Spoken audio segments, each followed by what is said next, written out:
ॐ हयग्रीवं चिदानन्दविग्रहं सदनुग्रहं दशग्रीवच्छिदं शापान्मणिग्रीवविमोचनम् सुग्रीवाभयदं सम्यरुद्रसेन विभूतिदं रुद्रविग्रहहन्तारं भक्ताभयकरग्रहम् स्वनामग्रहणादेव निरस्तग्रहविग्रहं वृन्दावनगतं वन्दे ब्रह्मरुद्रेन्द्रवन्दितम् स्वान्तस्थानन्तशय्याय पूर्णज्ञानरसार्णसे उत्तुण्डवात्तरञ्जाय मध्वदुत्थाब्धये नमः।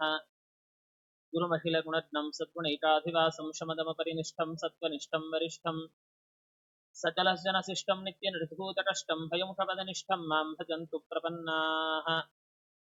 नमो वस्तात्विका देवा विष्णुभक्तिपरायणाः धर्ममार्गे प्रेरयन्तु भवन्तः सर्व एव हि मुकोऽपि यत्प्रसादेन मुकुन्दशयनायते राजराजायते रिक्तो राघवेन्द्रं तमाश्रये। नीलाचरार्चितानन्तलीलागोपालपालितान् विद्यापयोनिधीन् वन्दे ब्रह्मविद्यागुरून् मम ब्रह्मचर्यहरिप्रीतिसुविद्यावादशालिनः इष्टदान् कष्टहर्तॄन्नः विद्यामान्यान् मुनीन् नमः। वादिराजपदद्वन्द्ववारिजासप्तमानसान् विश्वप्रियगुरून् वन्दे मन्दोऽहं धीविशुद्धये। चिन्तामणिं स्वभक्तानां कल्पवृक्षं च कामदं स्वामिनं त्वां रघुप्रेमतीर्थं वन्देह्यभीष्टदम् ज्ञानतिमिरच्छेदं बुद्धिसम्पत्प्रदायकं विज्ञानविमलं शान्तं विजयाख्यगुरुं भजे। आपादमौलिपर्यन्तं गुरूणामाकृतिं स्मरेत् तेन विघ्नाः प्रणश्यन्ति सिद्ध्यन्ति च मनोरथाः। श्रीगुरुभ्यो नमः। हरिः ओम्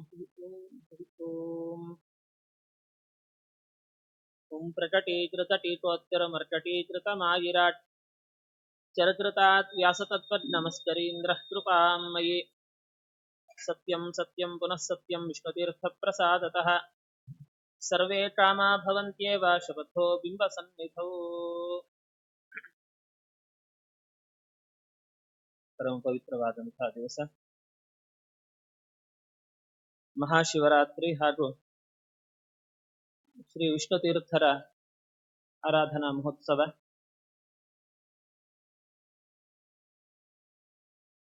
ಒಬ್ಬರು ಪಂಚಮುಖರಾದರೆ ಮತ್ತೊಬ್ಬರು ಭಗವಂತನ ಪಂಚರೂಪಗಳ ವ್ಯಾಪಾರವನ್ನ ಜಗತ್ತಿಗೆ ವಿಸ್ತರಿಸಿಕೊಟ್ಟವರು. ಹಾಗಾಗಿ ಇಬ್ಬರ ಸ್ಮರಣೆ ಪ್ರತಿನಿತ್ಯದಲ್ಲಿಯೂ ನಾವು ಮಾಡಲೇಬೇಕು. ವಿಶೇಷವಾಗಿ ಇಬ್ಬರದ್ದು ಒಂದೇ ದಿವಸ ಆರಾಧನೆ ಬಂದಿರತಕ್ಕಂತಹದ್ದು ಅವರ ಪೂಜಾ ಕಾಲ ಇದು ದೊಡ್ಡ ಪರ್ವಕಾಲ ಎಲ್ಲರಿಗೂ ಕೂಡ. ಶ್ರೀಮದಾಚಾರ್ಯರು ತಂತ್ರಸಾರದಲ್ಲಿ ಹೇಳುವಂತೆ ಧ್ಯೇಯ ಪಂಚಮುಖೋ ರುದ್ರ ಸ್ಫಟಿಕಾಮಲ ಕಾಂತಿಮಾನ್ ವಿದ್ಯುತ್ ಶುಭ್ರ ಅಸಿತ ರಜ ಶ್ಯಾಮಾನ್ಯಸ್ಯ ಮುಖಾನಿತು ಜಟಾವಬದ್ಧೇಂದು ಕಲಹ ಪ್ರಿಯಾಯುನ್ ನಾಗಭೂಷಣ. ಮಹರುದ್ರ ದೇವರನ್ನ ಯಾವ ರೀತಿಯಲ್ಲಿ ನಾವು ಚಿಂತನೆ ಮಾಡಬೇಕು? ಇವತ್ತು ಚಿತ್ರಪಟಗಳಲ್ಲಿ ಅನೇಕ ಪ್ರಕಾರಗಳಲ್ಲಿ ನಾವು ನೋಡಿರ್ತೇವೆ. ಆದರೆ ಅದೆಲ್ಲವೂ ರುದ್ರದೇವರ ನಿಜವಾದ ಚಿತ್ರ ಅಂತ ಹೇಳಲಿಕ್ಕೆ ಆಗುವುದಿಲ್ಲ. ಅಂದ್ರೆ ರುದ್ರದೇವರು ಪಂಚಮುಖ. ಅವರ ಇಡೀ ಶರೀರ ಅದು ಸ್ಫಟಿಕದಂತೆ ಬಹಳ ಶುಭ್ರವಾಗಿರತಕ್ಕಂಥದ್ದು. ಸ್ಫುಟಂ ಸ್ಫಟಿಕ ಸಪ್ರಭಂ ಸ್ಫುಟಿತ ಹಾಟಕ ಶ್ರೀಜಟಂ ಶಶಾಂಕದಲ ಶೇಖರಂ ಕಪಿಲ ಫುಲ್ಲ ನೇತ್ರತ್ರಯಂ ತರಕ್ಷುವರ ಕೃತ್ತಿಮದ್ಭುಜಗ ಭೂಷಣಂ ಭೂತಿಮತ್ ಕದಾನುಷಿತಿ ಕಂಠತೆ ವಪುರವೇಕ್ಷತೆ ವೀಕ್ಷಣಂ. ನಾರಾಯಣ ಪಂಡಿತರು ಸ್ತೋತ್ರ ಮಾಡುವಂತೆ ಅತ್ಯಂತ ಶುಭ್ರವಾಗಿರತಕ್ಕಂತಹ ಒಂದು ಮೈಬಣ್ಣ ಅವರದ್ದು. ಸ್ಫಟಿಕ ಅಮಲ ಕಾಂತಿಮಾನ್. ಅವರ ಪಂಚ ಮುಖಗಳು ಕೂಡ ಒಂದೊಂದು ಮುಖ ಒಂದೊಂದು ಬಗೆಯ ವರ್ಣವನ್ನ ಹೊಂದಿದೆ. ವಿದ್ಯುತ್, ಶುಭ್ರ, ಅಸಿತ, ಅಸಿತ ಅಂದ್ರೆ ಕಪ್ಪು, ರಜಹ ಕೆಂಪು, ಶ್ಯಾಮ ಮತ್ತೆ ಕಪ್ಪು. ಹೀಗೆ 5 ಮುಖಗಳು 5 ಬಗೆಯ ವರ್ಣಗಳಿಂದ ಕೂಡಿಕೊಂಡಿದೆ. ದೊಡ್ಡ ಜಟೆ, ಮತ್ತೆ ಆ ಜಟೆಯಲ್ಲಿ ಚಂದ್ರನ ಒಂದು ತಲೆಯನ್ನ ತಾವು ಧಾರಣೆ ಮಾಡಿದ್ದಾರೆ. ಗೌರಿ ಮನೋಹರ ತನು ಗೌರ ನಂದೀಶ ವಾಹನ, ಗೌರಿಯನ್ನ ತೊಡೆ ಮೇಲೆ ಕೂಡಿಸಿಕೊಂಡಿದ್ದಾರೆ. ಅತ್ಯಂತ ಸುಂದರವಾದ ಮೈಕಾಂತಿ. ಗೌರವರ್ಣ ಅಂದ್ರೆ ಅತ್ಯಂತ ಬಿಳಿಯ ಇರತಕ್ಕಂತಹ ನಂದೀಶ್ವರನೇ ಅವರ ವಾಹನ. ಇನ್ನು ನಾಗಭೂಷಣ, ಆಭರಣಗಳು ಯಾವುದು? ಯಾವ ಚಿನ್ನದ ಒಡವೆ ಹಾಕೊಳ್ಳಿಲ್ಲ ಅವರು, ಬರೀ ಹಾವುಗಳೇ ಅವರಿಗೆ ಮೈತುಂಬ. ಅನೇಕ ಸರ್ಪಗಳನ್ನೇ ತಮ್ಮ ಆಭರಣಗಳನ್ನಾಗಿ ಎಲ್ಲ ಕಡೆಯಲ್ಲಿಯೂ ಧರಿಸಿದ್ದಾರೆ. ಅವರ ಕೊರಳಲ್ಲಿ ಹಾವು, ಭುಜಗಳಲ್ಲಿ ಹಾವು, ಕೈಗಳಿಗೆ ಹಾವು, ಎಲ್ಲ ಕಡೆಯಲ್ಲಿ ಸರ್ಪಗಳದ್ದೇ ಒಂದು ಹಾರಾಟ. ಆ ರೀತಿಯಲ್ಲಿ ಅಂತಹ ಸುಂದರವಾದ ಶರೀರ ಮಹರುದ್ರದೇವರದ್ದು. ಅಂತಹ ರುದ್ರದೇವರಲ್ಲಿ ನಾವು ವಿಶೇಷವಾಗಿ ವೈರಾಗ್ಯವನ್ನ ಬೇಡಿಕೊಳ್ಳಬೇಕಂತ. ವೈರಾಗ್ಯದ ದೇವತೆ ಆದ್ದರಿಂದ ವಾದಿರಾಜರು ಕೇಳ್ತಾರೆ, ವೈರಾಗ್ಯ ಭಾಗ್ಯಂ ವಿತರ ಹರ ಗೌರಿ ಮನೋಹರ. ಗೌರಿ ಮನೋಹರನೇ ವೈರಾಗ್ಯ ಭಾಗ್ಯಂ ವಿತರ.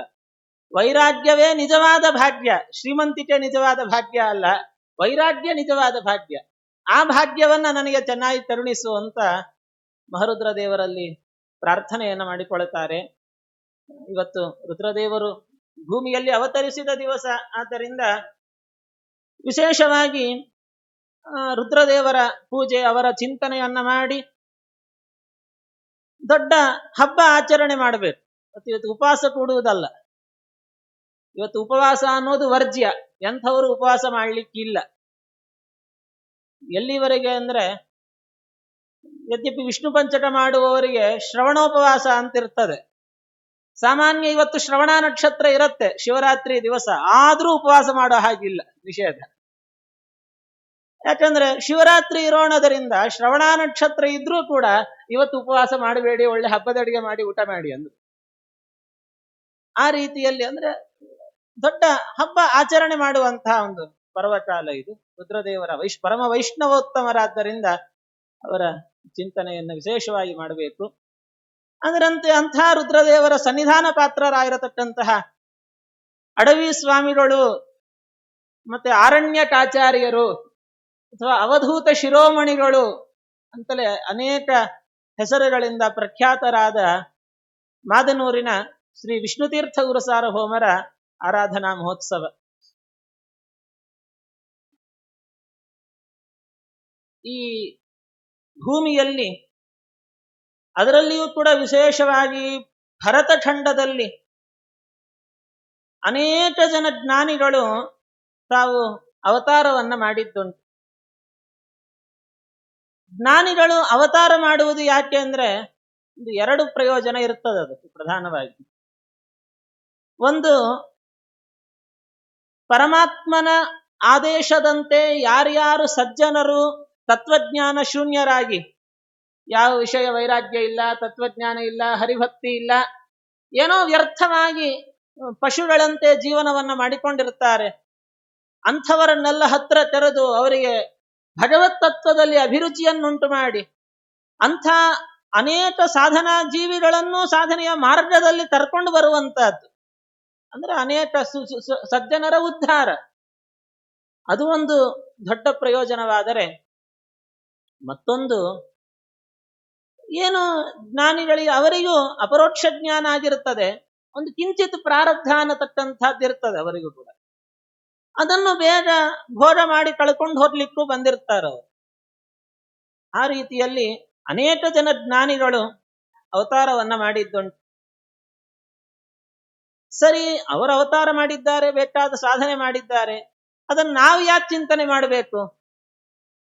ಜ್ಞಾನಿಗಳ ಚರಿತ್ರೆಯ ಶ್ರವಣದಿಂದ ನಮಗೇನು ಫಲ ಉಂಟಾಗ್ತದೆ ಅಂತ ಪ್ರಶ್ನೆ ಮಾಡಿದರೆ ಏನು ಬೇಕಾ ಎಲ್ಲ ಸಿಗ್ತದೆ.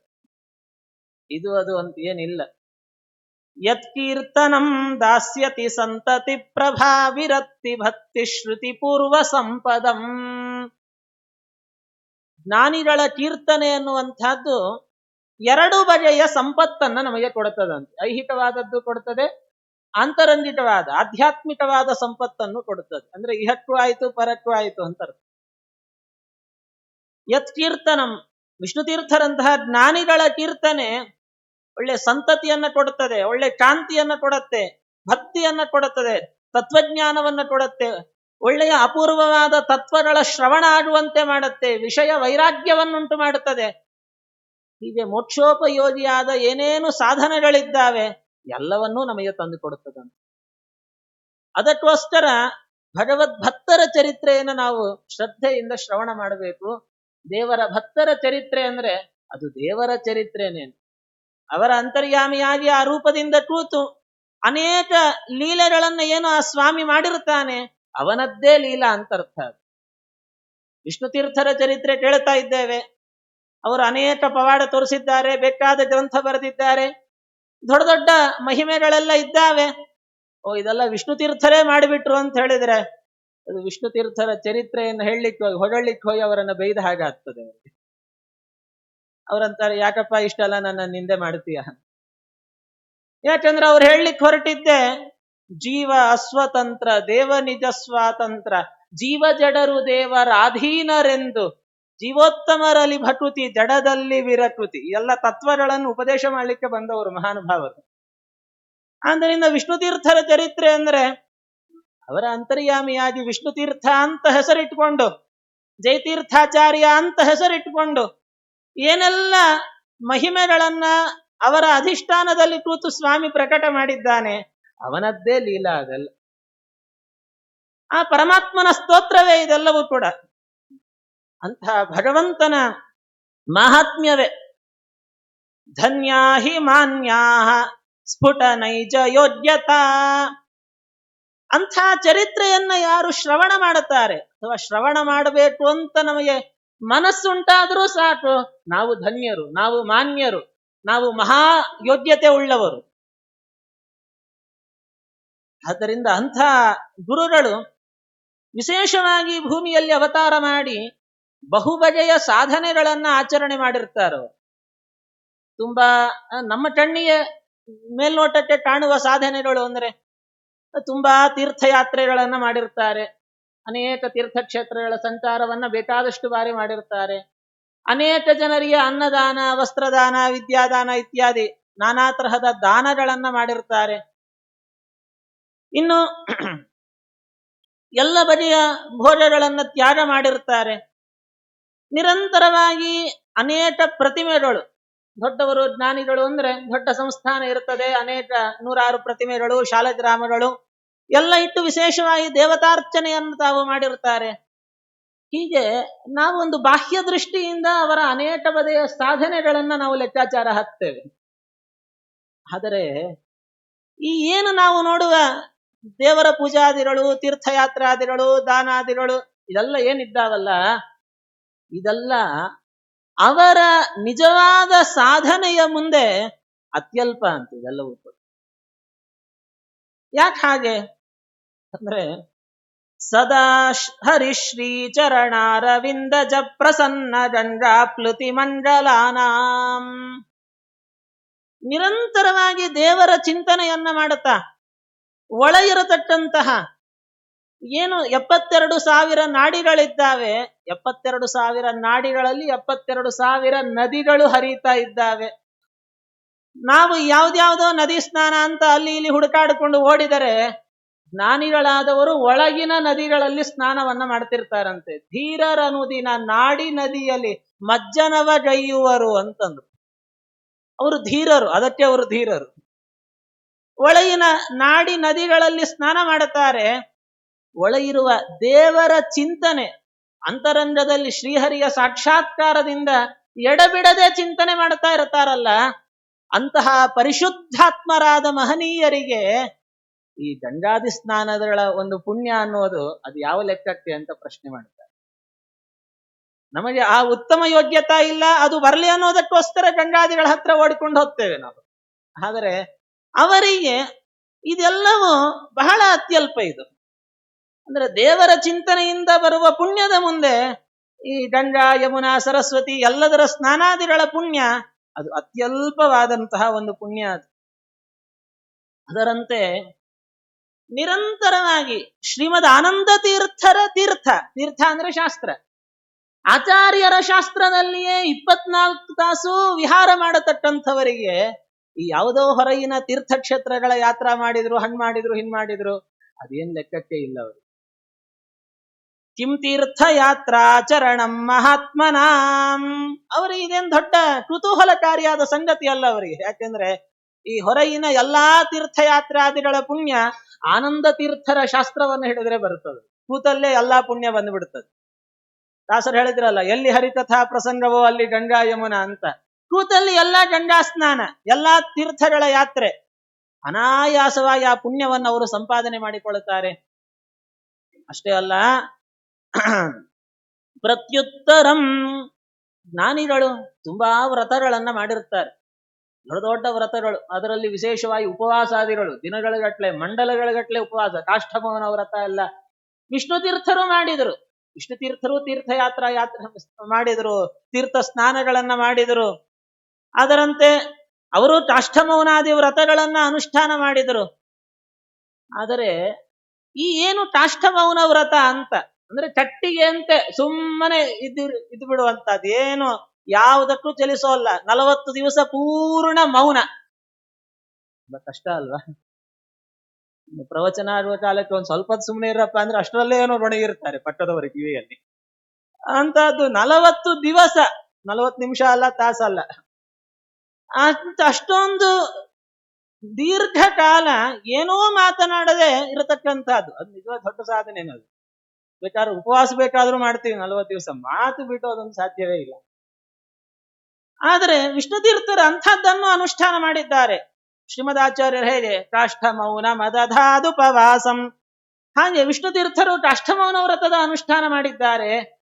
ಆದರೆ ಆ ಪುಣ್ಯವೂ ಅವರಿಗೆ ಅತ್ಯಂತ ಗೌಣವೇ ಅಂತ. ಯಾಕೆಂದ್ರೆ ಅದಕ್ಕಿಂತಲೂ ಮಹತ್ತರವಾದ ಇನ್ನೊಂದು ಪುಣ್ಯವನ್ನು ಅವರು ಗಳಿಸಿದ್ದಾರೆ. ಅದು ಯಾವುದು ಅಂದ್ರೆ, ಅವರ ಕಾಲದಲ್ಲಿಯೇ ಅವರ ಉನ್ನತಿಯನ್ನ ಕಂಡು ತಾಳಲಾರದೆ ಮಾತ್ಸರ್ಯದಿಂದ ಅವರ ನಿಂದಾದಿಗಳನ್ನ ಮಾಡಿದವರು ತುಂಬಾ ಜನ, ಅನೇಕ ಜನರು. ಏನೇನೋ ಹೇಳುತ್ತಾರಲ್ಲ ಇವರು, ಆಚಾರ್ಯರ ಶಾಸ್ತ್ರ ಪ್ರಮೇಯಗಳು ಹೀಗಿದ್ದಾವೆ, ಇವರು ಇನ್ನೇನೋ ನಿರೂಪಣೆ ಮಾಡ್ಲಿಕ್ಕೆ ಹೋಗ್ತಾರಲ್ಲ, ಟೀಕಾಕೃತ್ಪಾದರ ಅಭಿಪ್ರಾಯಗಳನ್ನ ಏನೋ ಒಂದು ಹೊಸ ರೀತಿಯಲ್ಲಿ ಹೇಳಲಿಕ್ಕೆ ಹೊರಟಿದ್ದಾರಲ್ಲ ಇವರು ಅಂತ ನಾನಾ ಕ್ರಮದಲ್ಲಿ ಅವರನ್ನ ನಿಂದಾದಿಗಳನ್ನ ಮಾಡಿದ್ದಾರೆ.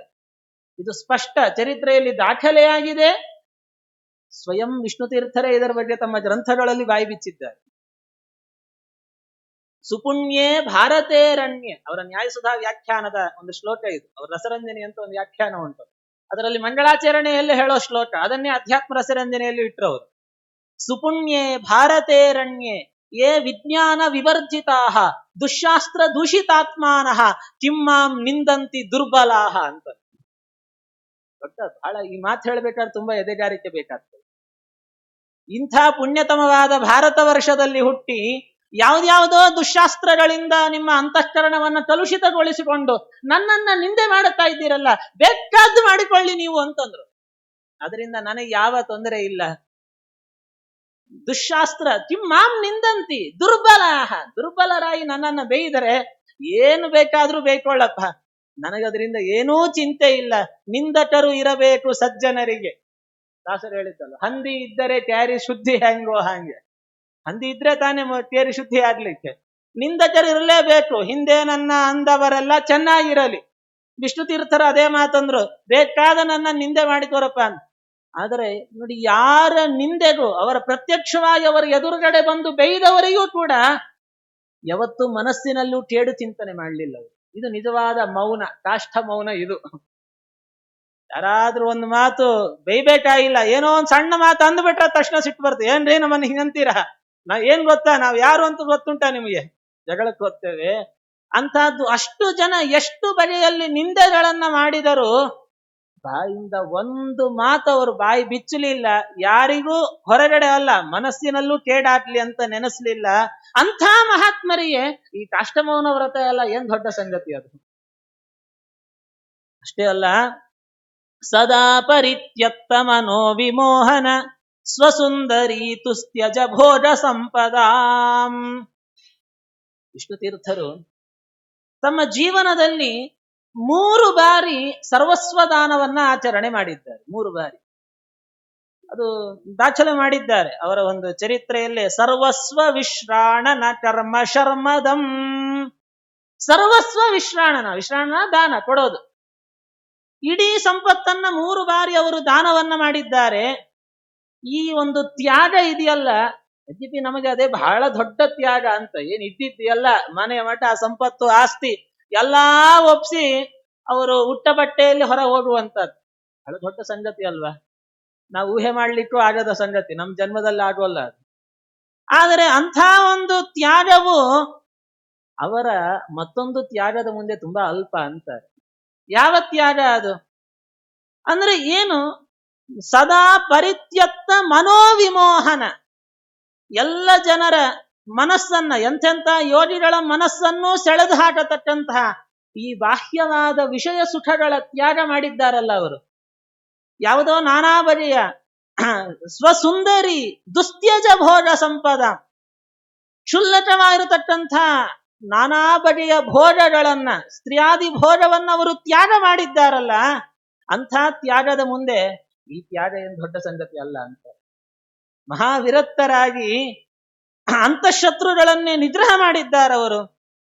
ಅಷ್ಟೇ ಅಲ್ಲ, ಸದಾಚಿದಾನಂದವ ಪೂರಮಾಪತೇಹೇ. ಅನೇಕ ಪ್ರತಿಮೆಗಳ ಪೂಜಾದಿಗಳನ್ನು ಮಾಡಿದ್ದಾರಲ್ರಿ. ಅಂದ್ರೆ ಅಲ್ಲಯ್ಯ, ಒಳಗಡೆ ಬಿಂಬನ ಪೂಜೆಯನ್ನೇ, ಪ್ರತ್ಯಕ್ಷ ಬಿಂಬನನ್ನೇ ಕಂಡು ಪೂಜೆ ಮಾಡುವವರಿಗೆ ಈ ಹೊರಗಿನ ಪ್ರತಿಮಾ ಪೂಜಾ ಮಾಡೋದೇನ್ ದೊಡ್ಡದು ಅಂತಾರೆ. ಜ್ಞಾನಾನಂದಮಯವಾದ ಅಪ್ರಾಕೃತ ಶರೀರಧಾರಿ ಆಗಿರತಕ್ಕಂಥ ಬಿಂಬ ರೂಪವನ್ನು ನೋಡ್ತಾ ಇರುತ್ತಾರೆ ನಿರಂತರವಾಗಿ. ಬಿಂಬ ಸಾಕ್ಷಾತ್ಕಾರ ಅವರಿಗೆ ಸದಾ ಇರತಕ್ಕಂಥದ್ದು. ವಿಷ್ಣು ತೀರ್ಥರು ಅವ್ರ ಚರಿತ್ರೆಯಲ್ಲಿ ದಾಖಲೆ ಮಾಡುತ್ತಾರೆ ಅದನ್ನು ಕೂಡ. ಅಂಥವರಿಗೆ ಈ ಹೊರಗಿನ ಪೂಜಾದಿಗಳು, ನಮಗೆ ಆ ಯೋಗ್ಯತಾ ಇಲ್ಲ, ಒಳಗಡೆ ಕಾಣುವ ಶಕ್ತಿ ಇಲ್ಲ, ಸರಿ ಒಳಗಿರೋನನ್ನೇ ಯಾವುದೋ ಒಂದು ಪ್ರತಿಮೆಯಲ್ಲಿ ತಂದು ಕೂಡಿಸಿ ಪೂಜಾ ಮಾಡಿರ್ತೇವೆ.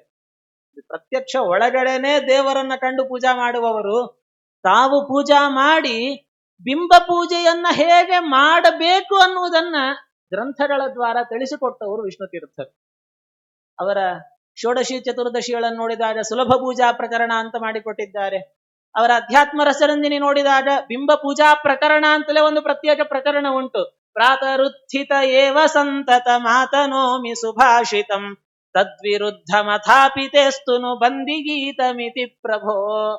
ಅಲ್ಲಿಂದ ಶುರು ಮಾಡಿ ಇಡೀ ಆ ಕೊನೆ ತನಕ ಬಿಂಬ ಪೂಜಾ ಪ್ರಕರಣ ಹೇಳಿ ಕೊನೆಗೆ ಹೇಳ್ತಾರೆ, ಬಿಂಬ ಪೂಜನ ಮಂತರ ನಚ ಮುತ್ತಿರಸ್ತಿ ಕಸ್ಯಚಿತ್. ಬಿಂಬ ಪೂಜೆ ಅನ್ನೋದು ಮಾಡದೆ ಯಾರಿಗೂ ಮೋಕ್ಷ ಬರಲಿಕ್ಕೆ ಸಾಧ್ಯ ಇಲ್ಲ. ಪ್ರತಿಯೊಬ್ಬ ವ್ಯಕ್ತಿ ಅವಶ್ಯವಾಗಿ ಮಾಡಲೇಬೇಕಾದ ಸಾಧನೆ ಅದು. ನೀವಿನ್ನ ಬೇರೆ ಏನೇನೇನೇನು ಸಾಧನೆಗಳನ್ನ ಮಾಡ್ತೀರೋ ಆ ಎಲ್ಲಾ ಸಾಧನೆಗಳು ಬಿಂಬ ಪೂಜೆ ಮಾಡ್ಲಿಕ್ಕೆ ಇರುವ ಅಡ್ಡಿಗಳನ್ನ ಪರಿಹಾರ ಮಾಡ್ಲಿಕ್ಕಷ್ಟೆ. ಸರ್ವಮನ್ಯದನುಷ್ಠಿತಂ ನನು ಚಿತ್ತಶೋಧನ ಪೂರ್ವಕಂ ಸಾಧನಂ ಭವತೀಹ ಪೂಜನಂ. ಆದ್ದರಿಂದ ದೇವರ ಪೂಜೆ ಇದೆಲ್ಲವೂ ಕೂಡ ಎಲ್ಲ ಕಾರಣ ಆಗ್ತದಪ್ಪ ಅಂತಾರವರು. ಆ ರೀತಿಯಲ್ಲಿ ನಿರಂತರವಾಗಿ ಬಿಂಬರೂಪದ ದರ್ಶನ ಮಾಡತಕ್ಕಂಥವರಿಗೆ ಎಲ್ಲ ಹೊರಗಿನ ಪ್ರತೀಕಗಳ ಪೂಜಾದಿಗಳು ಇದೆಲ್ಲವೂ ಕೂಡ ಬಹಳ ಅತ್ಯಲ್ಪ. ಅದಕ್ಕಾಗಿ ನಾವು ಅಂಥ ವಿಷ್ಣು ತೀರ್ಥರ ಚಿಂತನೆ, ಅವರ ಆರಾಧನೆ ಇದಕ್ಕೋಸ್ಕರವಾಗಿ ಮಾಡಬೇಕು ನಾವು. ಅವರ ಪುಣ್ಯ ಎಂಥದ್ದು ಅಂದ್ರೆ, ನಮ್ಮಂತಹ ಅಲ್ಪರು ಅನೇಕ ವರ್ಷಗಳ ಕಾಲ ಅನೇಕ ಬಗೆಯ ಸಾಧನೆಗಳನ್ನ ಮಾಡಿ ಏನೆಲ್ಲ ಪುಣ್ಯವನ್ನ ಪಡೀತೇವೆ, ನಾನಾ ಬಗೆಯ ಸಾಧನೆಗಳಿಂದ ಪಡೆಯುವ ಪುಣ್ಯವನ್ನ ಅವರು ಕ್ಷಣ ಕ್ಷಣಕ್ಕೂ ಪಡೀತಾ ಇರ್ತಾರಂತವ್ರು. ಪ್ರತಿ ಕ್ಷಣಂ ತಾವದ ಶೇಷ ಸಂಪದಾಂ ಸಂಪ್ರಾಪ್ತ್ಯುಪಾಯಂ ನನು ಸೇವಕಾನಾಂ. ಅವರ ಸೇವಕರಿಗೆ ಆ ತರಹದ ಪುಣ್ಯವನ್ನು ಕೊಡ್ತಾ ಇರ್ತಾರವರು. ಅದಕ್ಕೋಸ್ಕರವಾಗಿ ನಾವಂತಹ ಜ್ಞಾನಿಗಳ ಆರಾಧನೆಯನ್ನು ಮಾಡಬೇಕು. ಅದಕ್ಕಾಗಿ ಅವರ ಚರಿತ್ರೆಯನ್ನ ನಾವು ಶ್ರವಣ ಮಾಡಬೇಕು. ವಿಶೇಷವಾಗಿ ಆರಾಧನಾ ಪರ್ವಕಾಲದಲ್ಲಿ ಅದನ್ನೆಲ್ಲ ಸ್ಮರಣೆ ಮಾಡಿಕೊಳ್ಬೇಕು ನಾವು. ಅಂತಹ ಜ್ಞಾನಿಗಳ ಚರಿತ್ರೆಯಿಂದ ಆಗುವ ಲಾಭ ತುಂಬಾ ದೊಡ್ಡದು. ಪ್ರಧಾನವಾಗಿ ವ್ಯನತ್ತಿ ಪೂರ್ವಾರ್ಜಿತ ಪುಣ್ಯ ಸಂಪದಂ. ನಮ್ಮ ಏನು ಹಿಂದಿನ ಅನೇಕ ಬಗೆಯ ಪುಣ್ಯದ ರಾಶಿ ಇದೆಯಲ್ಲ, ಅಂದ್ರೆ ಹಿಂದಿನ ಜನ್ಮಗಳಲ್ಲಿ ಏನಾದರೂ ಮಾಡಿದ್ರೆ ಆ ಎಲ್ಲ ಪುಣ್ಯವನ್ನ ಅದು ಅಭಿವ್ಯಕ್ತಿಗೊಳಿಸ್ತದಂತೆ. ಯಾವುದು? ಜ್ಞಾನಿಗಳ ಚರಿತ್ರೆಯ ಶ್ರವಣ. ಅಷ್ಟೇ ಅಲ್ಲ, ಭಿನತ್ತಿ ಅಭೇದ್ಯ ಅಭೇದಾಖಿಲ ದುಷ್ಕೃತಾಚಲಂ. ಏನು ನಮ್ಮ ಅನೇಕ ಬಗೆಯಾಗಿರತಕ್ಕಂಥ ಪಾಪಗಳೆಂಬ ಬೆಟ್ಟಗಳಿದ್ದಾವಲ್ಲ, ಯದ್ಯಪಿ ಅದೆಲ್ಲ ಅಭೇದ್ಯ, ಒಡಿಲಿಕ್ಕೆ ಸಾಧ್ಯ ಇಲ್ಲ, ಅಷ್ಟು ಗಟ್ಟಿಯಾದ ಬೆಟ್ಟಗಳವು. ಅಂಥ ಬೆಟ್ಟಗಳನ್ನು ಕೂಡ ಜ್ಞಾನಿಗಳ ಚರಿತ್ರೆ ಅದು ಪುಡಿ ಪುಡಿ ಮಾಡಿ ಹಾಕ್ಬಿಡ್ತದೆ. ಅದಕ್ಕೋಸ್ಕರ ಕೇಳಬೇಕು ನಾವು. ನಿಶ್ಚಿಂಚನಾನಾಂ ಮಹತಾಮನಿಚ್ಛಯ ಶ್ರುತಂ ಕ್ಷಣಂ ವಾಪಿ ಗುಣಾನುಕೀರ್ತನಂ.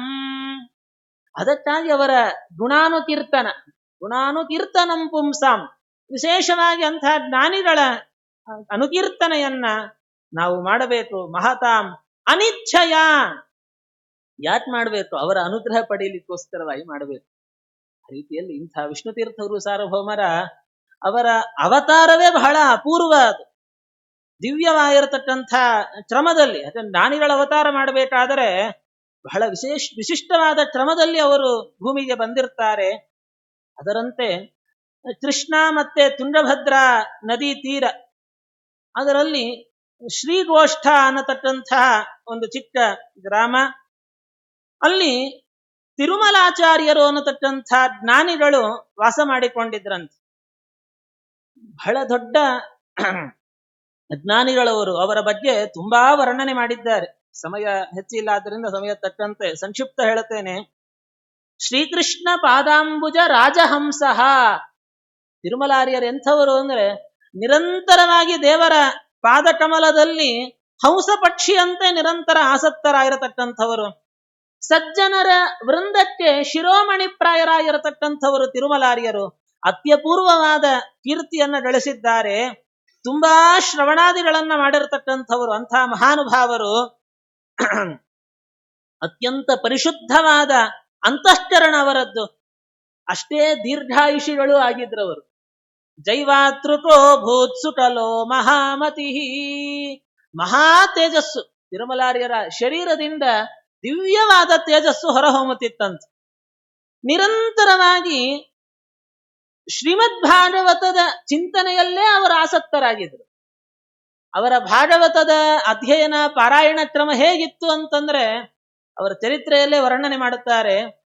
ಸದಾ ಹರಿಶ್ರೀ ಚರಣಾರವಿಂದಯೋರ್ ಧ್ಯಾನಾವಧೂತಾಕಿಲ ದೋಷಮಾನಸಃ. ಭಾಗವತವನ್ನ ಅಧ್ಯಯನ ಮಾಡಬೇಕಾದರೆ ಅವರು ಏಕಾಂತದಲ್ಲಿ ಕೂತ್ಕೊಳ್ತಿದ್ರಂತೆ.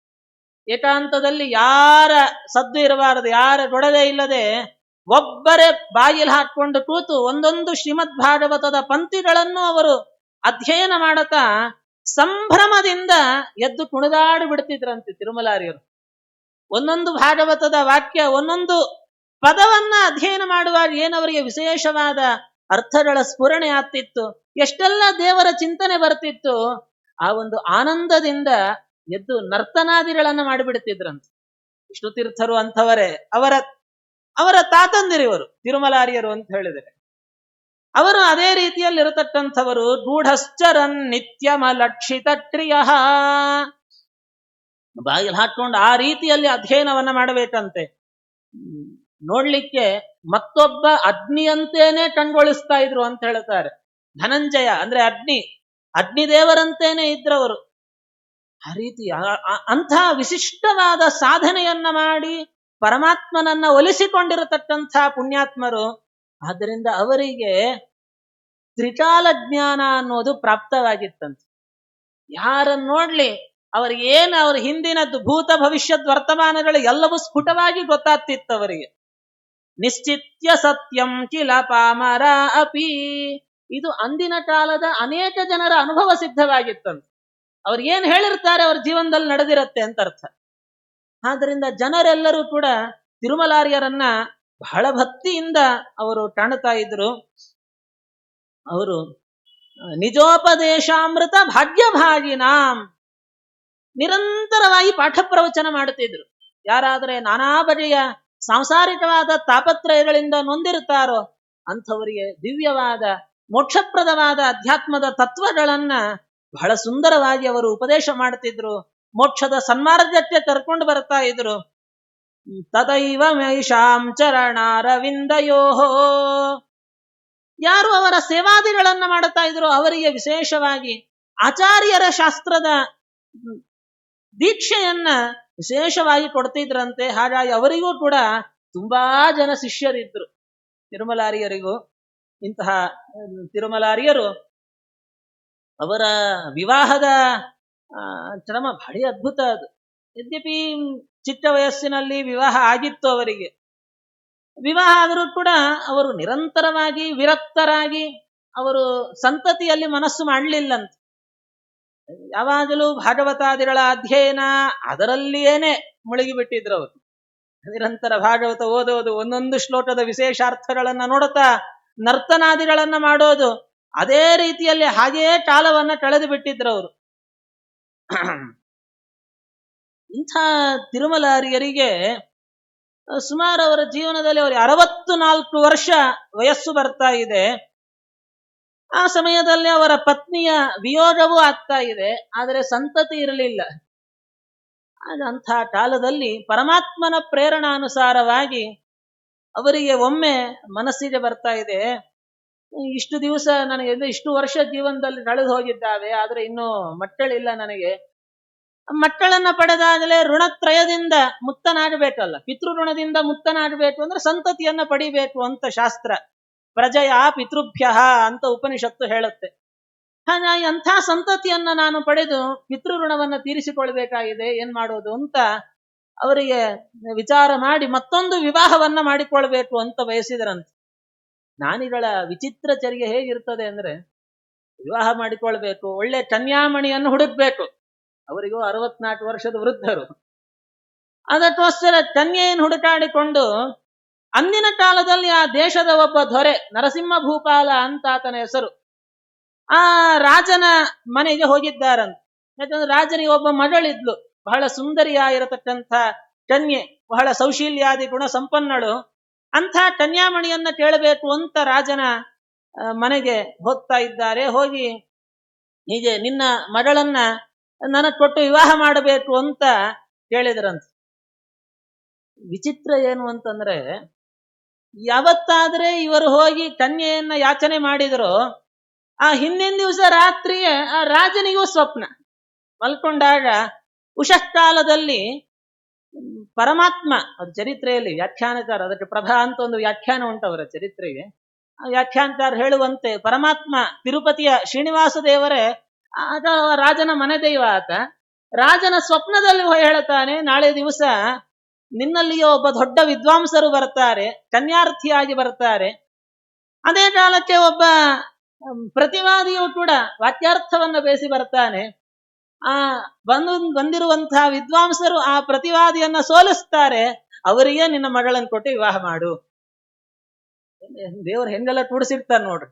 ಅಂದ್ರೆ ಇವರು ನಿರಂತರವಾಗಿ ಭಾಗವತಾದಿಗಳಲ್ಲೇ ಆಸಕ್ತರಾದದ್ದಕ್ಕೆ ಪರಮಾತ್ಮ ಅಷ್ಟು ಅನುಗ್ರಹ ಮಾಡಿದ.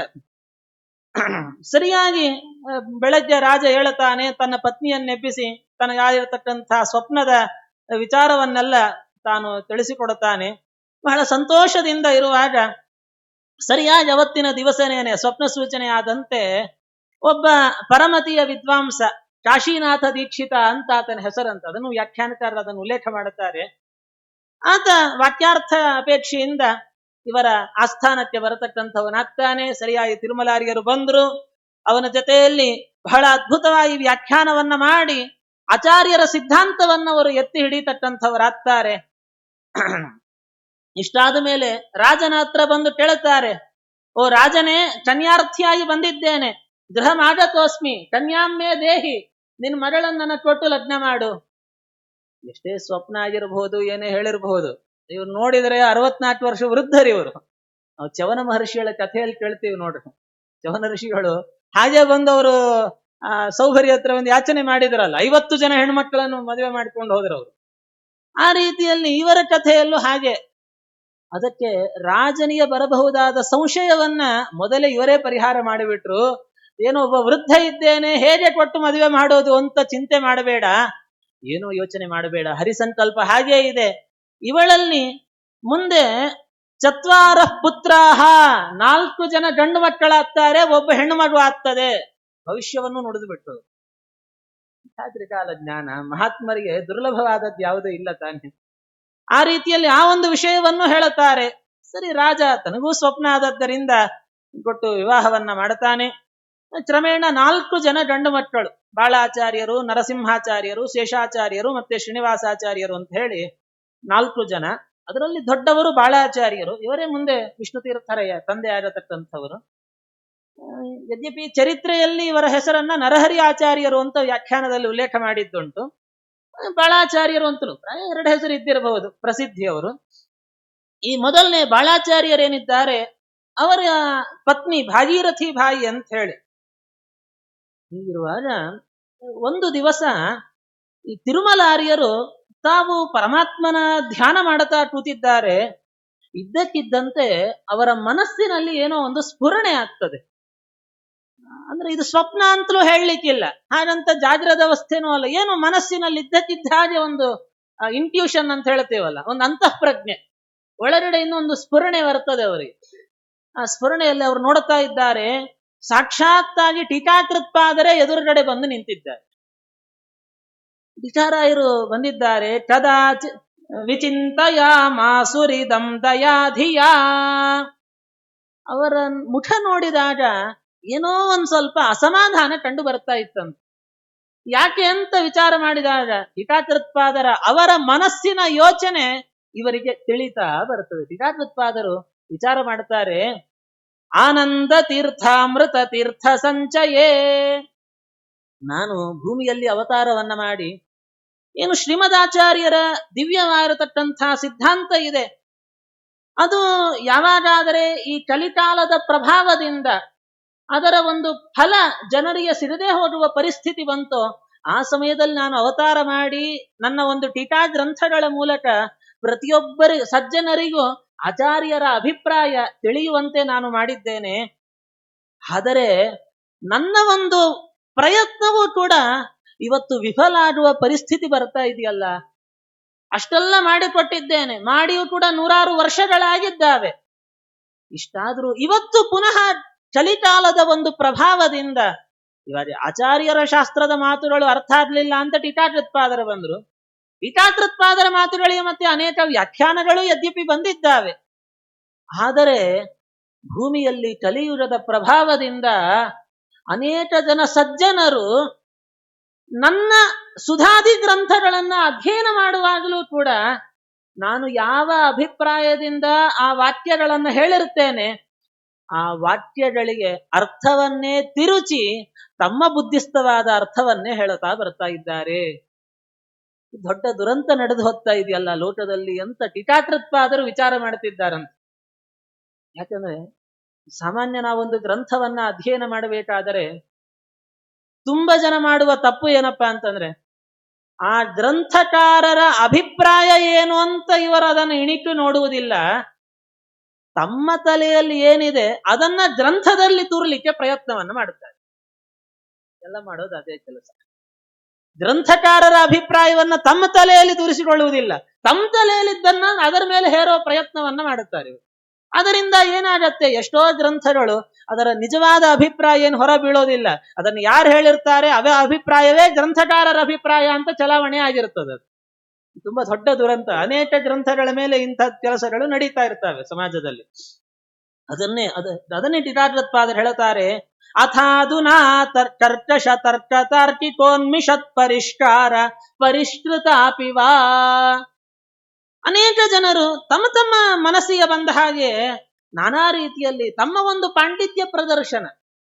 ವಿದ್ವಾಂಸರಿಗೆ ಅಂದ್ರೆ ಎಲ್ಲರಿಗೂ ಅಂತಲ್ಲ, ಕೆಲವರಿಗೆ ಅದು ಒಂದು ಹಂಬಲ ಇರುತ್ತದೆ. ಹೊಸದಾಗಿ ಓದಿದವರಿಗೆ ತನ್ನ ಪಾಂಡಿತ್ಯ ಏನು ಅದನ್ನು ಸಭೆಯಲ್ಲಿ ಎಲ್ಲರ ಮುಂದೆ ತೋರಿಸಿಕೊಡ್ಬೇಕು, ತಾನು ಶಭಾಷ್ ಅಂತ ಹೊಗಳಿಸಿಕೊಳ್ಬೇಕು. ಏನ್ ಮಾಡುತ್ತಾರೆ, ಆ ಗ್ರಂಥಗಳ ಅಭಿಪ್ರಾಯ ಗೊತ್ತಿರೋದಿಲ್ಲ, ತಮ್ಮ ತೋಚಿದ್ಯೇನೋ ಅದಕ್ಕೆ ಅರ್ಥ ಅಂತ ಹೇಳಿಬಿಟ್ಟಿರ್ತಾರೆ. ಅಂಥ ಒಂದು ದೊಡ್ಡ ಅನ್ಯಾಯ ಇಲ್ಲಿ ನಡೀತಾ ಇದೆ. ಅದರಿಂದ ಏನಾಯ್ತು ಅಂದ್ರೆ, ಕೃತಾ ಸುಧಾಭೂತ್ ಅಕೃತೋಪಮಾಯತಃ. ನಾನಿಷ್ಟೆಲ್ಲ ದೊಡ್ಡ ನ್ಯಾಯಸುಧಾದಿ ಗ್ರಂಥಗಳನ್ನ ಬರೆದರೂ ಕೂಡ ಅದರ ಪ್ರಯೋಜನ ಜಗತ್ತಿಗೆ ಸಿಗದಂತೆ ಆಗಿಬಿಡ್ತಾ ಇದೆಯಲ್ಲ, ಏನ್ ಮಾಡೋದು?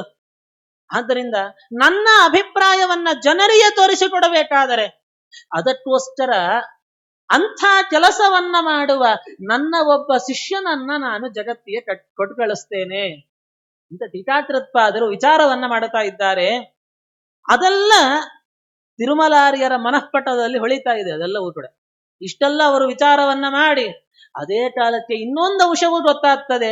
ಆ ಟೀಕಾಕೃತ್ಪಾದರ ಏನು ದೊಡ್ಡ ಶಿಷ್ಯ ಇದ್ದಾರೆ, ಅಂಥ ಶಿಷ್ಯರು ಯಾವ ಶಿಷ್ಯರಿಗೆ ಟೀಕಾಕೃತ್ಪಾದರು ಆದೇಶವನ್ನ ಮಾಡಿ ಕೊಟ್ಟು ಕಳಿಸ್ಲಿಕ್ಕಿದ್ದಾರೋ ಅವರೇ ಮುಂದೆ ತಮ್ಮ ಮೊಮ್ಮಗನಾಗಿ ತಮ್ಮ ವಂಶದಲ್ಲಿಯೇ ಬರ್ಲಿಕ್ಕಿದ್ದಾರೆ. ಅದು ಗೊತ್ತಾಗ್ತಾ ಇದೆ ಅವರಿಗೆ. ಹೀಗೆ ಯಾವಾಗಾದ್ರೆ ಇಷ್ಟೆಲ್ಲ ಸ್ಫುರಣೆ ಆಯಿತೋ ಆನಂದ ಸಂಭ್ರಮ ಆಗಿಬಿಡುತ್ತಂತೆ, ರೋಮಾಂಚನ ಆಗ್ತಾ ಇದೆ ತಿರುಮಲಾರ್ಯರಿಗೆ. ಅಂಥ ಮಹಾನುಭಾವರು ತಮ್ಮ ಮೊಮ್ಮಗನಾಗಿ ಹುಡ್ತಾ ಇದ್ದಾನೆ ಅಂದ್ರೆ ಇನ್ನೇನು ಬೇಕು. ಎದ್ದು ಸಂತೋಷದಿಂದ ಕುಣಿದಾಡುತ್ತಾ ಇದ್ದಾರೆ ಅವರು. ಮುಂದೆ ಒಂದು ದಿವಸ ವೃದ್ಧರಾಗಿದ್ದಾರೆ ತಿರುಮಲಾರ್ಯರು, ತುಂಬಾ ವೃದ್ಧರು. ವಿವಾಹ ಮಾಡಿಕೊಂಡಾಗೇನೆ 64 ವರ್ಷ ಅಂದ್ರೆ ಇನ್ನ 5 ಜನ ಮಕ್ಕಳಾಗಿದ್ದಾರೆ ಅಲ್ಲ. ಅಂಥ ಕಾಲದಲ್ಲಿ ಅವರ ಸೊಸೆ, ಅವರ ದೊಡ್ಡ ಸೊಸೆ ಭಾಗೀರಥಿ ಬಾಯಿ, ಅವರ ಮಾವಂದಿರಿಗೆ ಪಾದ ಸೇವೆಯನ್ನು ಮಾಡುತ್ತಾ ಇದ್ದಾಳಂತೆ. ಭಕ್ತಿಯಿಂದ ಅವರ ಕಾಲು ಒತ್ತುತ್ತಾ ಇದ್ದಾಳೆ. ಅವರ ಆ ಸೊಸೆಯ ಸೇವೆಯಿಂದ ಸಂತುಷ್ಟರಾದ ತಿರುಮಲಾರ್ಯರು ಭವಿಷ್ಯವನ್ನ ನುಡಿತಾರೆ. ನೋಡಮ್ಮ, ಮಾ ವಿಸ್ಮರೋಸ್ಮದ್ವಚನಂ ಯತಶ್ಚಿರಾತ್. ನಿನಗೊಂದು ರಹಸ್ಯ ಹೇಳ್ತೇನೆ, ಅದು ನಿನ್ನ ಮನಸ್ಸಿನಲ್ಲೇ ಇರಲಿ. ಏನಂದ್ರೆ, ಮುಂದೆ ನಿನ್ನ ಹೊಟ್ಟೆಯಲ್ಲಿ ಒಬ್ಬ ದೊಡ್ಡ ಮಹಾಪುರುಷನೇ ಅವತಾರ ಮಾಡ್ಲಿಕ್ಕಿದ್ದಾನೆ. ಅದನ್ನು ಹೇಳಿದ್ರಂತೆ. ಅದಕ್ಕೆ ವ್ಯಾಖ್ಯಾನಕಾರರಲ್ಲಿ ಹೇಳೋದು ಸುಮಾರು 25 ವರ್ಷ ಆದ್ಮೇಲೆ ನಡೀತು ಅಂತ ಹೇಳುತ್ತಾರೆ ಅವರು, ಪಂಚವಿಂಶತಿ ವರ್ಷ ಅಂತ ಹೇಳಿ. ಏನೇ ಇರಲಿ, ಅಂತೂ ಮುಂದೆ ತೇ ಭವಿತಾ ಜಯಿ ಸುತಃ, ಒಬ್ಬ ದೊಡ್ಡ ಮಹಾಪುರುಷ ನಿನ್ನ ಹೊಟ್ಟೆಯಲ್ಲಿ ಅವತಾರವನ್ನ ಮಾಡುತ್ತಾನೆ. ಅಷ್ಟೇ ಅಲ್ಲ, ಅದು ಹೇಗೆ ನಿನಗೆ ಗೊತ್ತಾಗಬೇಕು ಅಂದ್ರೆ, ನೀನು ಯಾವಾಗ ಗರ್ಭಧಾರಣೆ ಮಾಡಿದಾಗ ನಿನಗೆ ಶೇಷದೇವರ ದರ್ಶನವಾಗ್ತದೋ, ಒಂದು ಮಹಾ ಸರ್ಪ ಬಂದು ನಿನ್ನ ಮೇಲೆ ಹೆಡೆ ಆಡಿಸ್ಬಿಟ್ಟು ಹೋಗ್ತದೆ, ಅದು ನೋಡಿ ಹೆದರ್ಕೊಳ್ಬೇಡ, ಅದು ನಮಸ್ಕಾರ ಮಾಡು, ಅದು ಏನು ಮಾಡುವುದಿಲ್ಲ ನಿನಗೆ.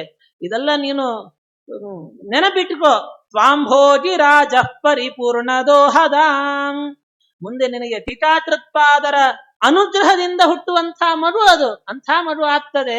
ಆ ಮಗುವಿಗೆ ಟೀಕಾರಾಯರದ್ದೇ ಹೆಸರನ್ನಿಡಬೇಕು ಅಂತ ಒಂದು ಸೂಚನೆಯನ್ನ ತಿರುಮಲಾರ್ಯರು ತಾವು ಕೊಡ್ತಾ ಇದ್ದಾರೆ. ಮುಂದೆ ಅವರು ಪರಂಧಾಮದ ಯಾತ್ರೆಯನ್ನೂ ಮಾಡಿದರು.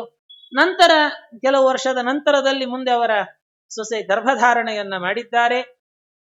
ಮೊದಲೇ ಅವರ ಮಾವಂದಿರು ತಿಳಿಸಿದಂತೆ ಇವರು ಗರ್ಭಧಾರಣೆ ಮಾಡಿದಾಗ ದೊಡ್ಡ ಸರ್ಪ, ತುಂಬು ಗರ್ಭಿಣಿ ಇದ್ದಾರೆ, ಇದ್ದಕ್ಕಿದ್ದ ದೊಡ್ಡ ಸರ್ಪ ಬಂದು ಹೆಡೆ ಎತ್ತಿಕೊಂಡು ನಿಂತು ಬಿಟ್ಟಿದೆಯಂತ. ಅವರ ಮೇಲುಗಡೆನೆ ಹೆಡೆ ಎತ್ತಿಕೊಂಡು ನಿಂತ್ಕೊಳ್ತಾ ಇದೆ. ಅದು ಸ್ವಗಂಧ ಸಂಪೂರಿತ ಮಂದಿರಾಂತರಾತ್, ಅದು ಕುಣಿತಾ ಇದೆಯಂತೆ, ಹಾವು ನರ್ತನೆ ಮಾಡ್ತಾ ಇದೆಯಂತೆ. ಸಂತೋಷ ನೋಡಿ, ಹರ್ಷ ಪ್ರತರ್ಶೋದ್ಧತ ಲೀಲಯಾನ್ವಿತಂ. ಆ ಸರ್ಪ ಹೆಡೆ ಎತ್ತಿ ನರ್ತನೆ ಮಾಡ್ತಾ ಇದೆಯಂತ.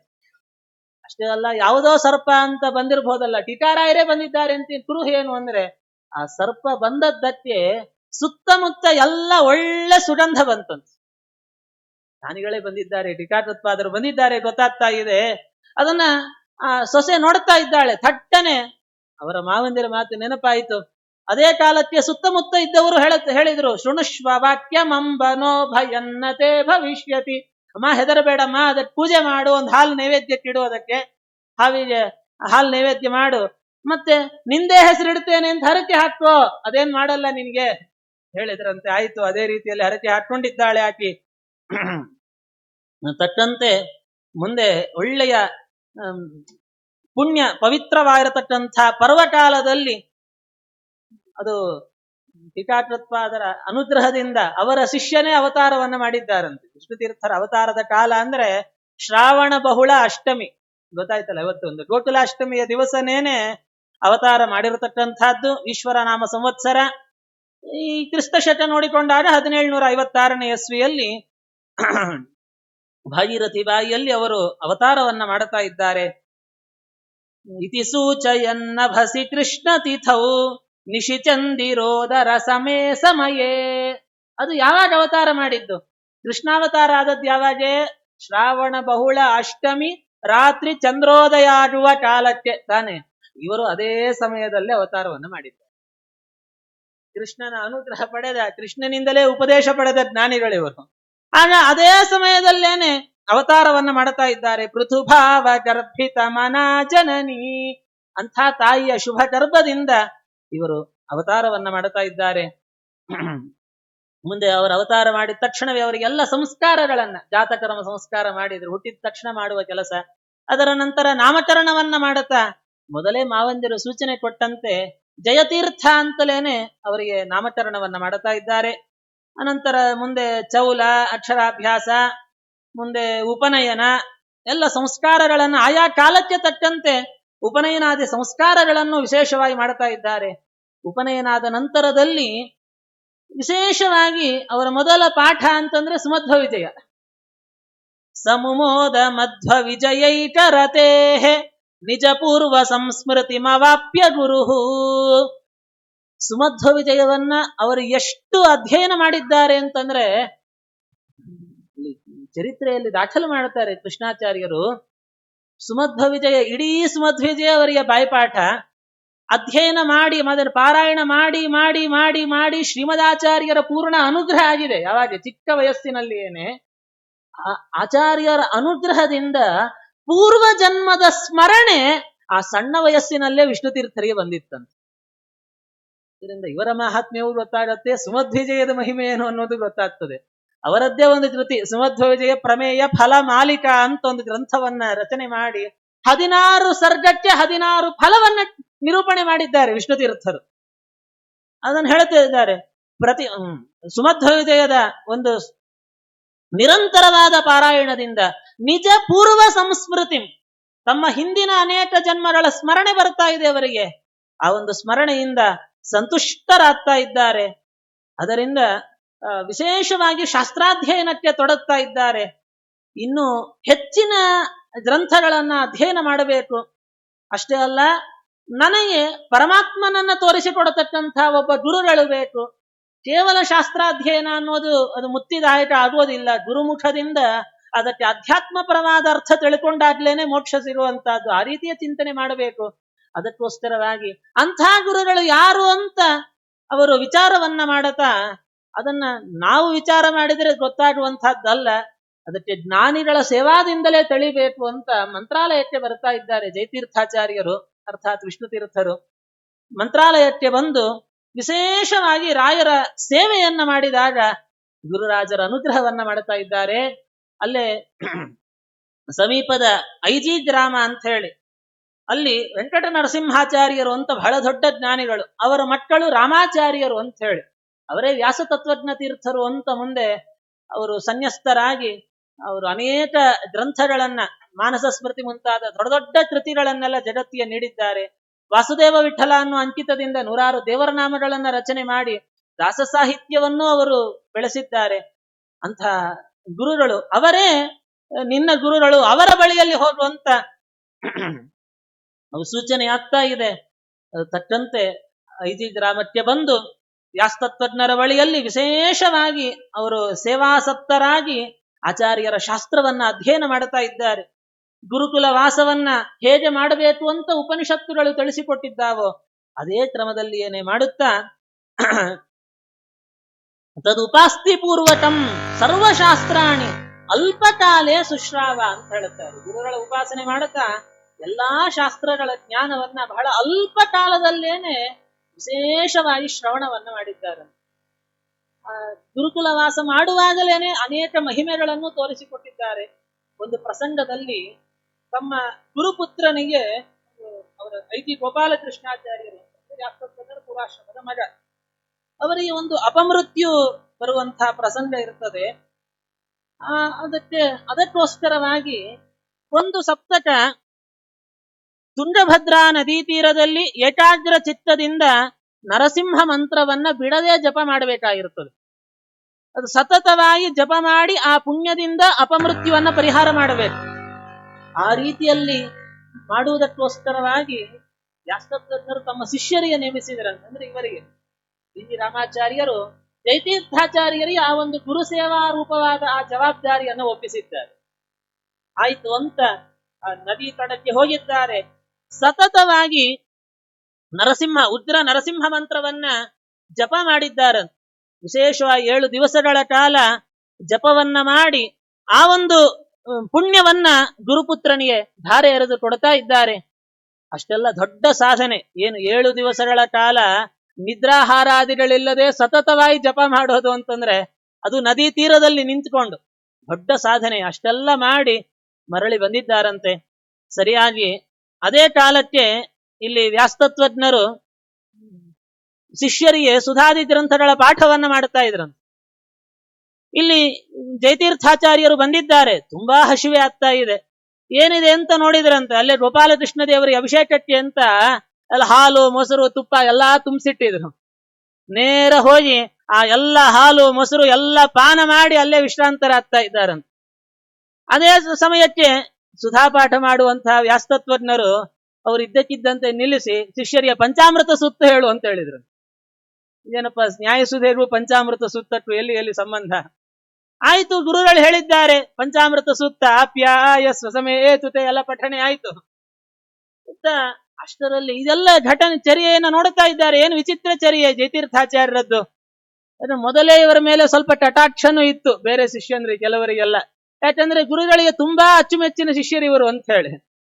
ಆ ರೀತಿಯಲ್ಲಿ ಇವರಿಗೆ ಕೆಲಸ ಮಾಡಿದ ಕೂಡಲೇ ನೇರ ವ್ಯಾಸ್ತತ್ವಜ್ಞರ ಹತ್ರನೇ ದೂರ ಹೋಯ್ತಂತೆ, ಕಂಪ್ಲೇಂಟ್ ಹೋಯ್ತು. ನೋಡ್ರಿ, ನೀವು ಬಹಳ ಜಯತೀರ್ಥ ತುಂಬಾ ಪ್ರೀತಿಸ್ತೀರಿ, ನೋಡ್ರಿ ದೇವರ ಪಂಚಾಮೃತಕ್ಕಿಟ್ಟಿರೋ ಹಾಲು ಮೊಸರು ಎಲ್ಲ ಕುಡಿದು ಬಿಟ್ಟಿದ್ದಾನವ. ಅದಕ್ಕೆ ವ್ಯಾಸ್ತತ್ವಜ್ಞರು ಬಂದು ಕೇಳಿದ್ರಂತ, ಏನಪ್ಪ ಹೌದಾ ಪಾನ ಮಾಡಿದ್ದೀರಾ? ಹೌದು ಸ್ವಾಮಿ ಅಂತ. ಅದಕ್ಕೆ ವ್ಯಾಸ್ತತ್ವಜ್ಞರು ಶಿಷ್ಯರಿಗೆ ಹೇಳಿದ್ರಂತೆ, ನೀವು ಒಮ್ಮೆ ಗೋಪಾಲಕೃಷ್ಣ ದೇವರ ಗುಡಿಯಲ್ಲಿ ಹೋಗಿ ನೋಡಿಕೊಂಡು ಬನ್ನಿ ಅಂತ.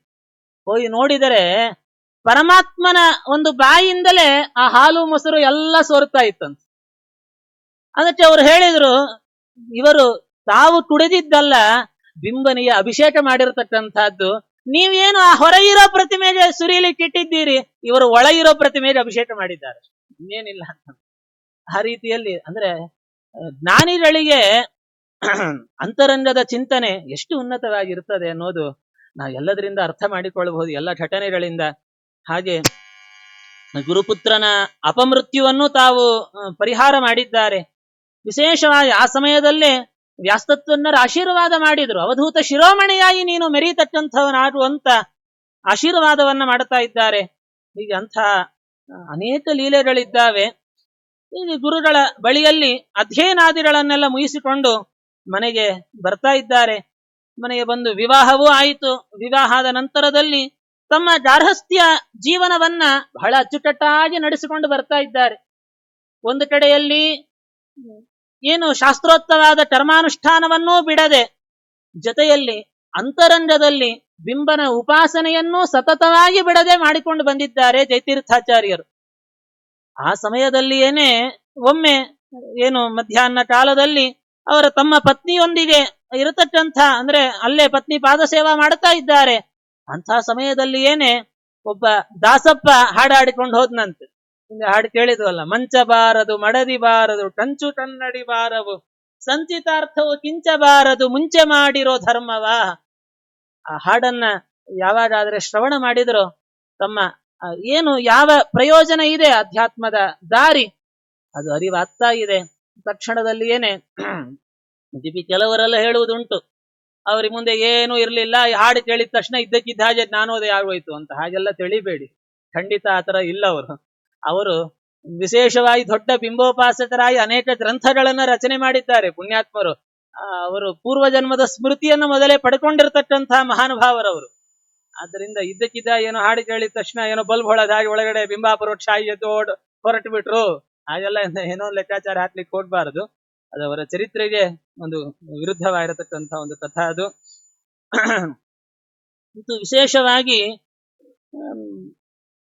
ಅಂದಿನಿಂದ ತಮ್ಮ ಅವತಾರದ ಕಾರ್ಯದ ಅರಿವಾಯಿತು ಅವರಿಗೆ. ಅಷ್ಟು ಆ ಹಾಡಿನ ಶ್ರವಣ ಮಾಡಿದ್ದರಿಂದ ಏನ್ ಮಾಡಬೇಕು, ತಮ್ಮ ಪ್ರವಚನಾದಿಗಳ ಮೂಲಕ ಅಶೇಷ ಭಕ್ತಕೋಟಿಯನ್ನು ಉದ್ಧಾರ ಮಾಡಬೇಕಾಗಿದೆ. ಅದಕ್ಕೋಸ್ಕರವಾಗಿ ಪ್ರವಚನವನ್ನ ಅಂದಿನಿಂದ ಪ್ರಾರಂಭ ಮಾಡಿದ್ದಾರಂತೆ. ಅಂದ್ರೆ ಹಿಂದೇನೂ ಮಾಡುತ್ತಾ ಇದ್ರು, ಇಲ್ಲ ಅಂತಲ್ಲ. ಅಂದಿನಿಂದ ಅನೇಕ ಕಡೆಗಳಲ್ಲಿ ಪ್ರವಚನವನ್ನ ಮಾಡುತ್ತಾ ಸುಮತೆ ಸತಃ ಪ್ರವಚನಾಧಿಕೃತವು ನಹಿ ದೇಶ ಕಾಲ ನಿಯತಿ ವಿಹಿತ. ಭಗವಂತನ ತತ್ವವನ್ನ ತಮ್ಮ ಭಾಗವತಾದಿ ಗ್ರಂಥಗಳ ಮೂಲಕ ಪ್ರವಚನವನ್ನ ಮಾಡುತ್ತಾ ಸುಜನೋದ್ಧಾರವನ್ನ ಮಾಡುತ್ತಾ ಇದ್ದಾರೆ.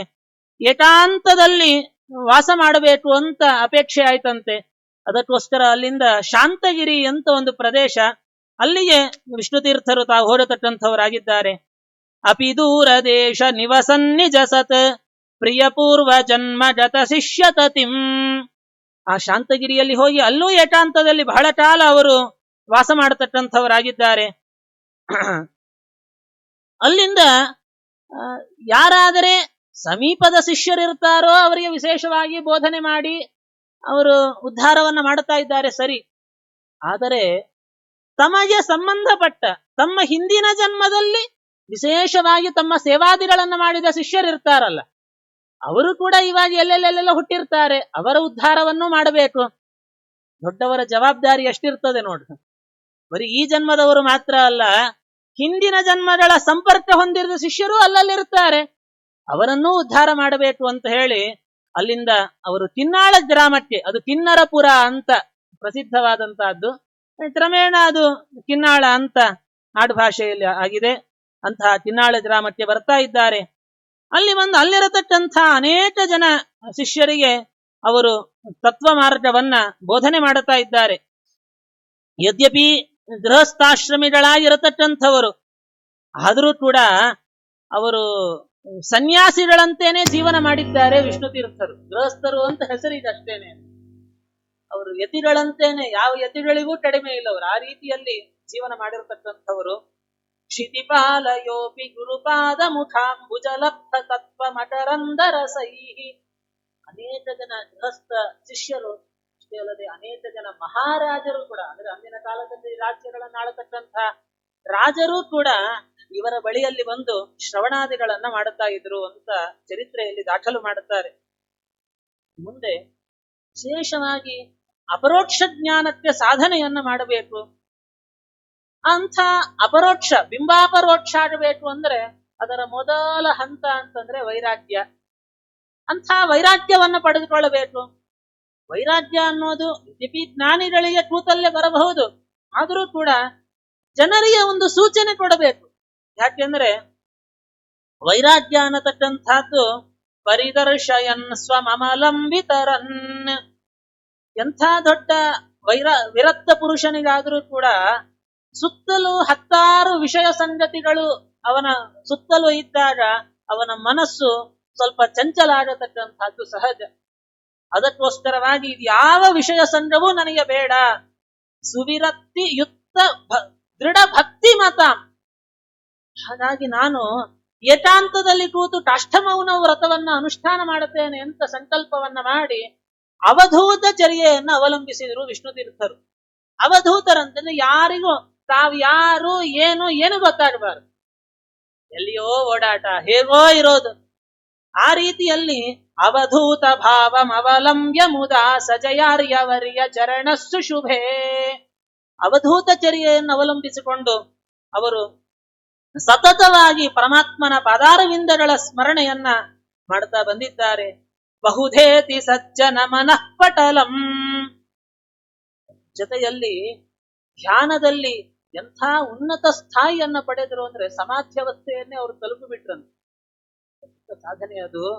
ಅಚಿತಾರ್ಪಿತಾಖಿಲ ಸುಕರ್ಮ ತತಿರ್ ವಿಜಿತೇಂದ್ರಿಯ ಸ್ಮಿತಲ ಸದ್ವದನಃ.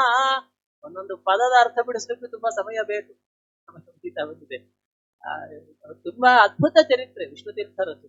ಪರಮಾತ್ಮನಲ್ಲೇ ತಮ್ಮ ಸರ್ವ ಕರ್ಮಗಳನ್ನು ಕೂಡ ದೇವರಲ್ಲಿಯೇ ಸಮರ್ಪಣೆಯನ್ನ ಮಾಡುತ್ತಾ ಇದ್ದಾರೆ. ವೈರಾಗ್ಯದ ಶಿಖರವನ್ನೇ ತಾವು ತಲುಪಿಬಿಟ್ಟಿದ್ದಾರೆ. ಎಲ್ಲ ಇಂದ್ರಿಯ ದೇವನ್ನ ಸಂಪಾದನೆ ಮಾಡಿದ್ದಾರೆ. ನಿರಂತರವಾಗಿ ಹರಿಯ ಧ್ಯಾನದಿಂದ ಅಂತರಂಗದ ಸಂತೋಷವನ್ನ ಪಡೆದ ಸದಾ ಮಂದಹಾಸವನ್ನ ಹೊಂದಿರತಕ್ಕಂಥವರಾಗಿದ್ದಾರೆ. ಪುಲಕಾಂಕಿತವಾದ ತನುಹು ಅಂದ್ರೆ ರೋಮಾಂಚನಗೊಳ್ತಾ ಇದ್ದಾರೆ. ಸಸಮಾಧಿ ಶಮನಂ ಶ್ರಿತವಾನ್. ಅಂಥ ಸಮಾಧ್ಯವಸ್ಥೆಯನ್ನ ಪಡೆದು ಸಮಾಧಿ ಸ್ಥಿತಿಯಲ್ಲಿ ಒಳಗಿರುವ ಬಿಂಬನನ್ನ ಕಂಡಿದ್ದಾರಂತೆ ವಿಷ್ಣು ತೀರ್ಥರು. ನಿಜ ದೇಹ ಸಂಸ್ಥ ಹರಿದರ್ಶನತೋ ಧೃತಹೃಚ್ಛಯ ಸಮಭವತ್ ಸುಮನಾ. ಆ ರೀತಿ ದೇವರನ್ನ ತಮ್ಮ ಉಪಾಸನೆಯಿಂದ ವಿಶೇಷವಾಗಿ ಸಂತೋಷವನ್ನ ಪಡಿಸಿ ಪ್ರಸನ್ನನಾದ ಪರಮಾತ್ಮ ತನ್ನ ದರ್ಶನವನ್ನೇ ಕೊಡುವಂತೆ ಮಾಡಿಬಿಟ್ಟಿದ್ದಾರೆ. ಭಗವಂತನ ಬಿಂಬಾಪರೋಕ್ಷ ಆಗ್ತಾ ಇದೆ. ಅದರಿಂದ ಏನು ದಿವ್ಯವಾದ ಆನಂದವನ್ನ ಪಡ್ತಾ ಇದ್ದಾರೆ. ಅವರ ಬಿಂಬಾಪರೋಕ್ಷ ಎಂಥದ್ದು ಅಂದ್ರೆ ಏನೋ ಸ್ವಲ್ಪ ಕಾಲ ಬಂತು ತಿರೋಧಾನ ಆಗಿಬಿಡ್ತು ಅಂತ ಇಲ್ವಂತೆ.